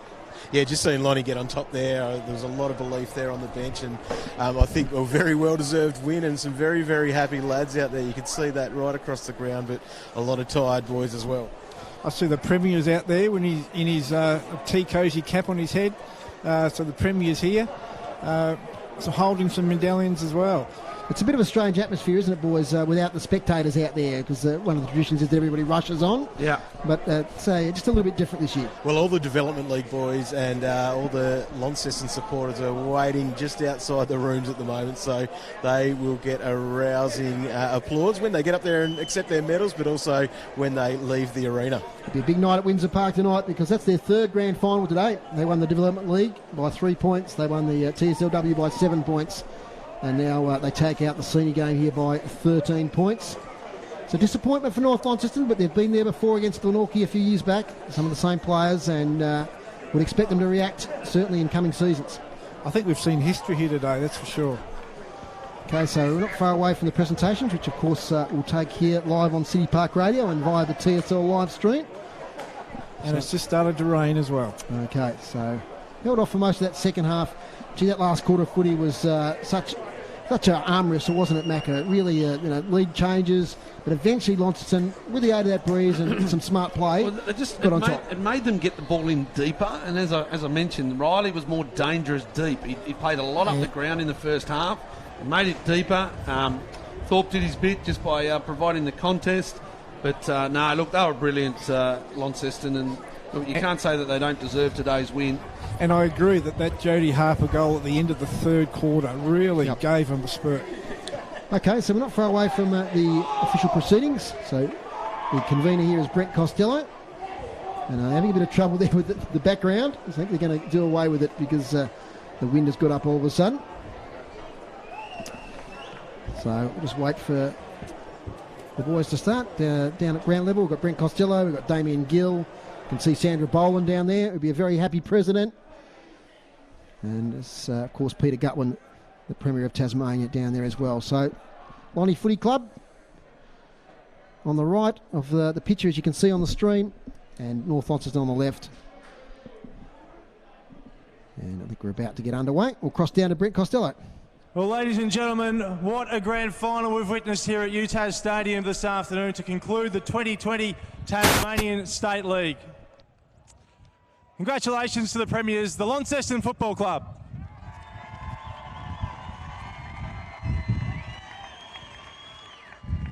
Before we move on, commiserations to North Launceston, a dominant team here in Tasmania, an unbelievable run they've had.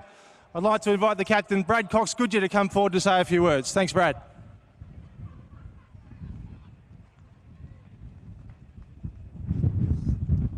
Obviously, first of all, congratulations, Launceston. It was always going to be a day who could do it for longer, and you guys did. Well deserved, and congratulations. To our guys, we fought hard all day. Just wasn't our day in the end. Keep our heads up, stay together as a group, and thanks for everyone coming to watch. I know it's been a tough year, but it's been good to have some footy, and we'll be back next year. Thank you, Brad. Again, bad luck, North Launceston, a fantastic year. And now it's time to announce the Best of Field medal, the Darryl Baldock medal, Best of Field in the 2020 Tasmanian State League Grand Final. I'd like to invite our Premier, Peter Gutwin, to present the Darryl Baldock medal to Joby Harper. So Joby Harper, another award in this great season of 2020. Darryl Baldock medal. Had a real influence second half, didn't he? 10 possessions in the third. Don't know when he ended up in the last, but a couple of goals to cap it off. And he's won the medals this year. And this premiership will be very, very sweet for Joby Harper. Thanks, firstly, to North. You guys have been benchmark for a lot of years. I know that young boys, right from probably 3 years ago, we've had your name at the top as the benchmark, and we haven't been able to get there till now. But thanks to the Lonnie boys, you blokes are ripper. The best club I've ever been a part of, and hopefully there's more success to come. Thanks to all the support staff, supporters.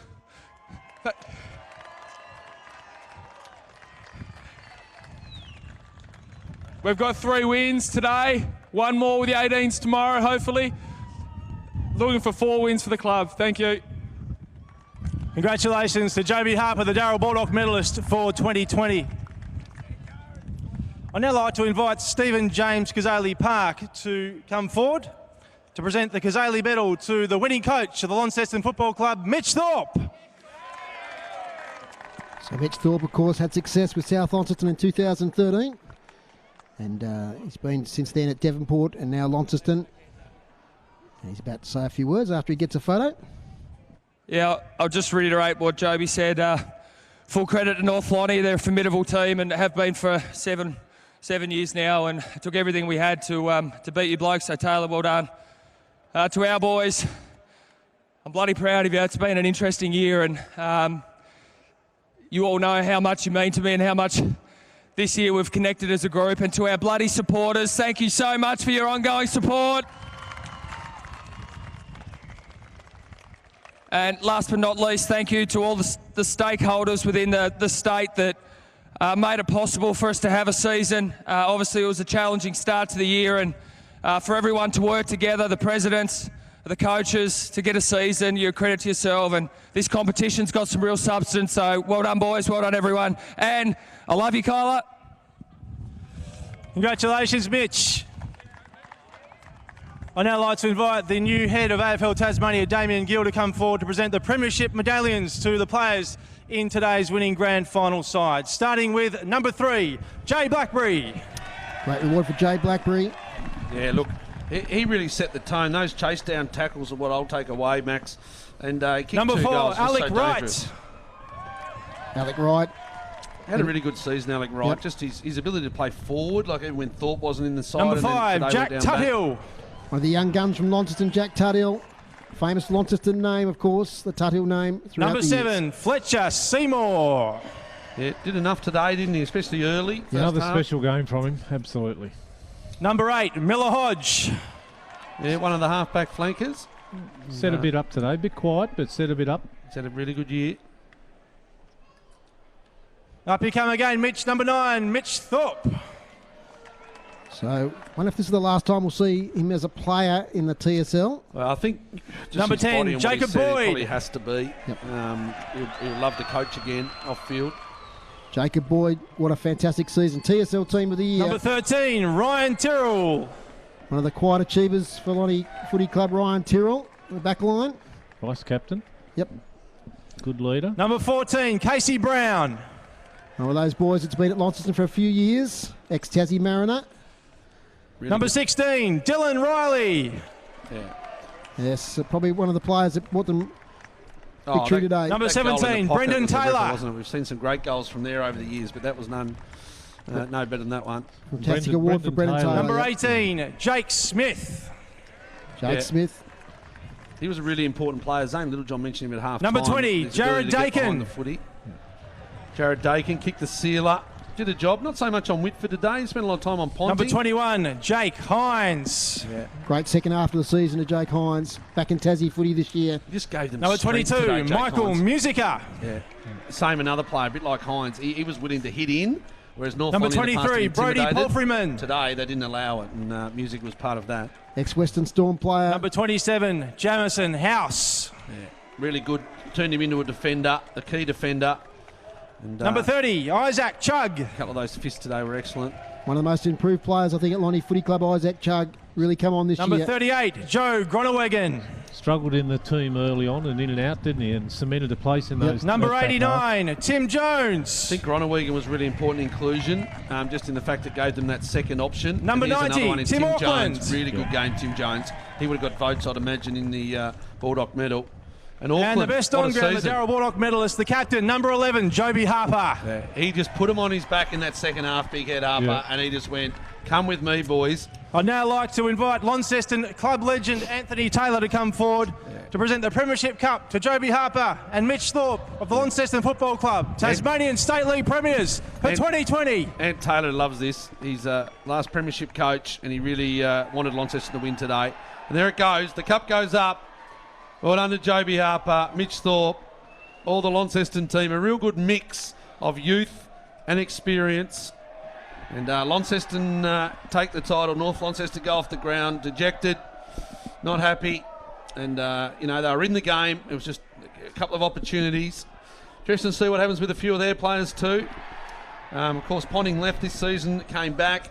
McCulloch, you'd imagine, won't have much left in him. Bradley Cox-Goodger, what does he do? Bennett again. I've got a feeling a lot of those players won't want to finish as runner-up. Yep. Oh, it's my feeling. There we go. I think a lot of them will go around again. That's a proud club, and they'll be back bigger and better next year, no doubt. But it's all about the Launceston Footy Club at the moment as they head towards the boundary.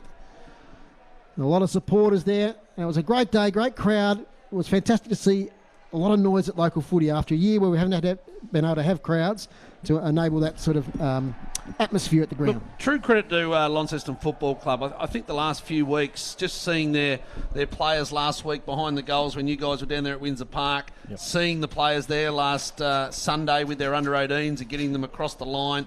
Launceston Football Club has really become one club. Juniors, seniors, right through Sandra Bowl and their junior committee and senior committee. They've become that one club, and their cheer squad today down there behind the goals was bigger and better, I think, than North Lonnies, and maybe that was the difference in the end. Yeah, all their players just stuck together, didn't they? Didn't matter, what game you played in today. You had TSLW players down there with the D League and the under-18 boys who front up tomorrow. But you're right. Just the connection amongst each other and their camaraderie and their commitment to support each other. The last few weeks it's been very evident, and they're all on the journey together. And absolutely, 3 out of 3 today is a damn good effort, regardless of what club it is. That's super special. And all the excitement. I don't know if we even did the goal kickers, did we, Macca? I did the goal kickers. You did? Yes, I did the I goal wasn't listening kickers. as usual. No, I did. I'll repeat them. So the final scores were Launceston 8-4-52, defeating North Launceston 5-9-39. So 13-point victors there for Launceston. The goal kickers for North Launceston, 2 to Tom Bennett, 1 to Bradley Cox-Goodger, 1 to Callow and 1 to Jackie Rushton. And for Launceston, it was a real South Launceston flavour, to be honest, and Western Storm. It was Jay Blackberry with 2, Joby Harper with 2, Dylan Riley with 2, Fletcher Seymour with 1 and Jared Dakin with 1 as well. Okay, we've only got a few minutes left, so let's do some better players and then we'll wrap it up. Well, the better players for North Launceston, pretty even. I think, the likes of Cox-Goodger and Ponting, I think were right there, Max, as well. I thought Donnelly had a really good second half on Thorpe. Some of their small crumbing forwards, Withers, and that didn't see much of him today after 5 goals last week. Egger, I thought, was pretty good, especially first half. Alex Lee's battle in the ruck was a highlight with Auckland and Groningen. He copped a few. I don't know where else to go for them. Is there anyone I missed there? Of course, Coronel was really good first half on that, but just then got found out a little bit. Fletcher Bennett, I thought, had some good defensive efforts. And I like the work of Bain and Lowe. Oh, yes, of course. And Bain and Lowe. The Dave's other child, Jack Rushton. Yep. They were their small forwards Sparks, who set them alight they? when they needed to be, set alight. They just couldn't continue it on there. But I was really impressed with Bain and Lowe. I thought he had a great 4-quarter consistent effort. I think Harper was the standout. Just that second half, he had those touches, kicked a couple of goals. Tim Jones, really important player. Getting him into the club late sort of matched that. That Ponting sort of role, didn't it, to match up in that midfield? That was what they needed. Yeah. They needed that extra, and then getting Groningen in as well just gave them that extra option. But I thought Harper and Jones were really good. Jamison House down back. Musica we've mentioned. Hines just gave them that body strength in and around the footy. Jake Smith played a really important role. Casey Brown I thought was pretty good at times. Carried the footy, nice chase down tackles. So we move up the list. Riley with his couple of goals. Those defenders, we just say it every week, Boyd and Tuddill did their job. Seymour inside mid, and also Jay Blackberry. I just thought he set the tone, and he could have very, very well been in the votes as well. Yep, and young who's thoroughly deserved of a medal also was Brendan Taylor. Tried his heart out because he's the guy who's got to play at his best every week to hold his spot. He got dropped a few weeks ago and fought his way back with a good game in the D-League. So look, Foz, there's another season done. It was a different season. We didn't think we were going to have one. We had one. And you've been here today from whatever time. I think you slept here last night. Yeah, just about. Yeah. But, congratulations to you and the City Park team. It was another great season.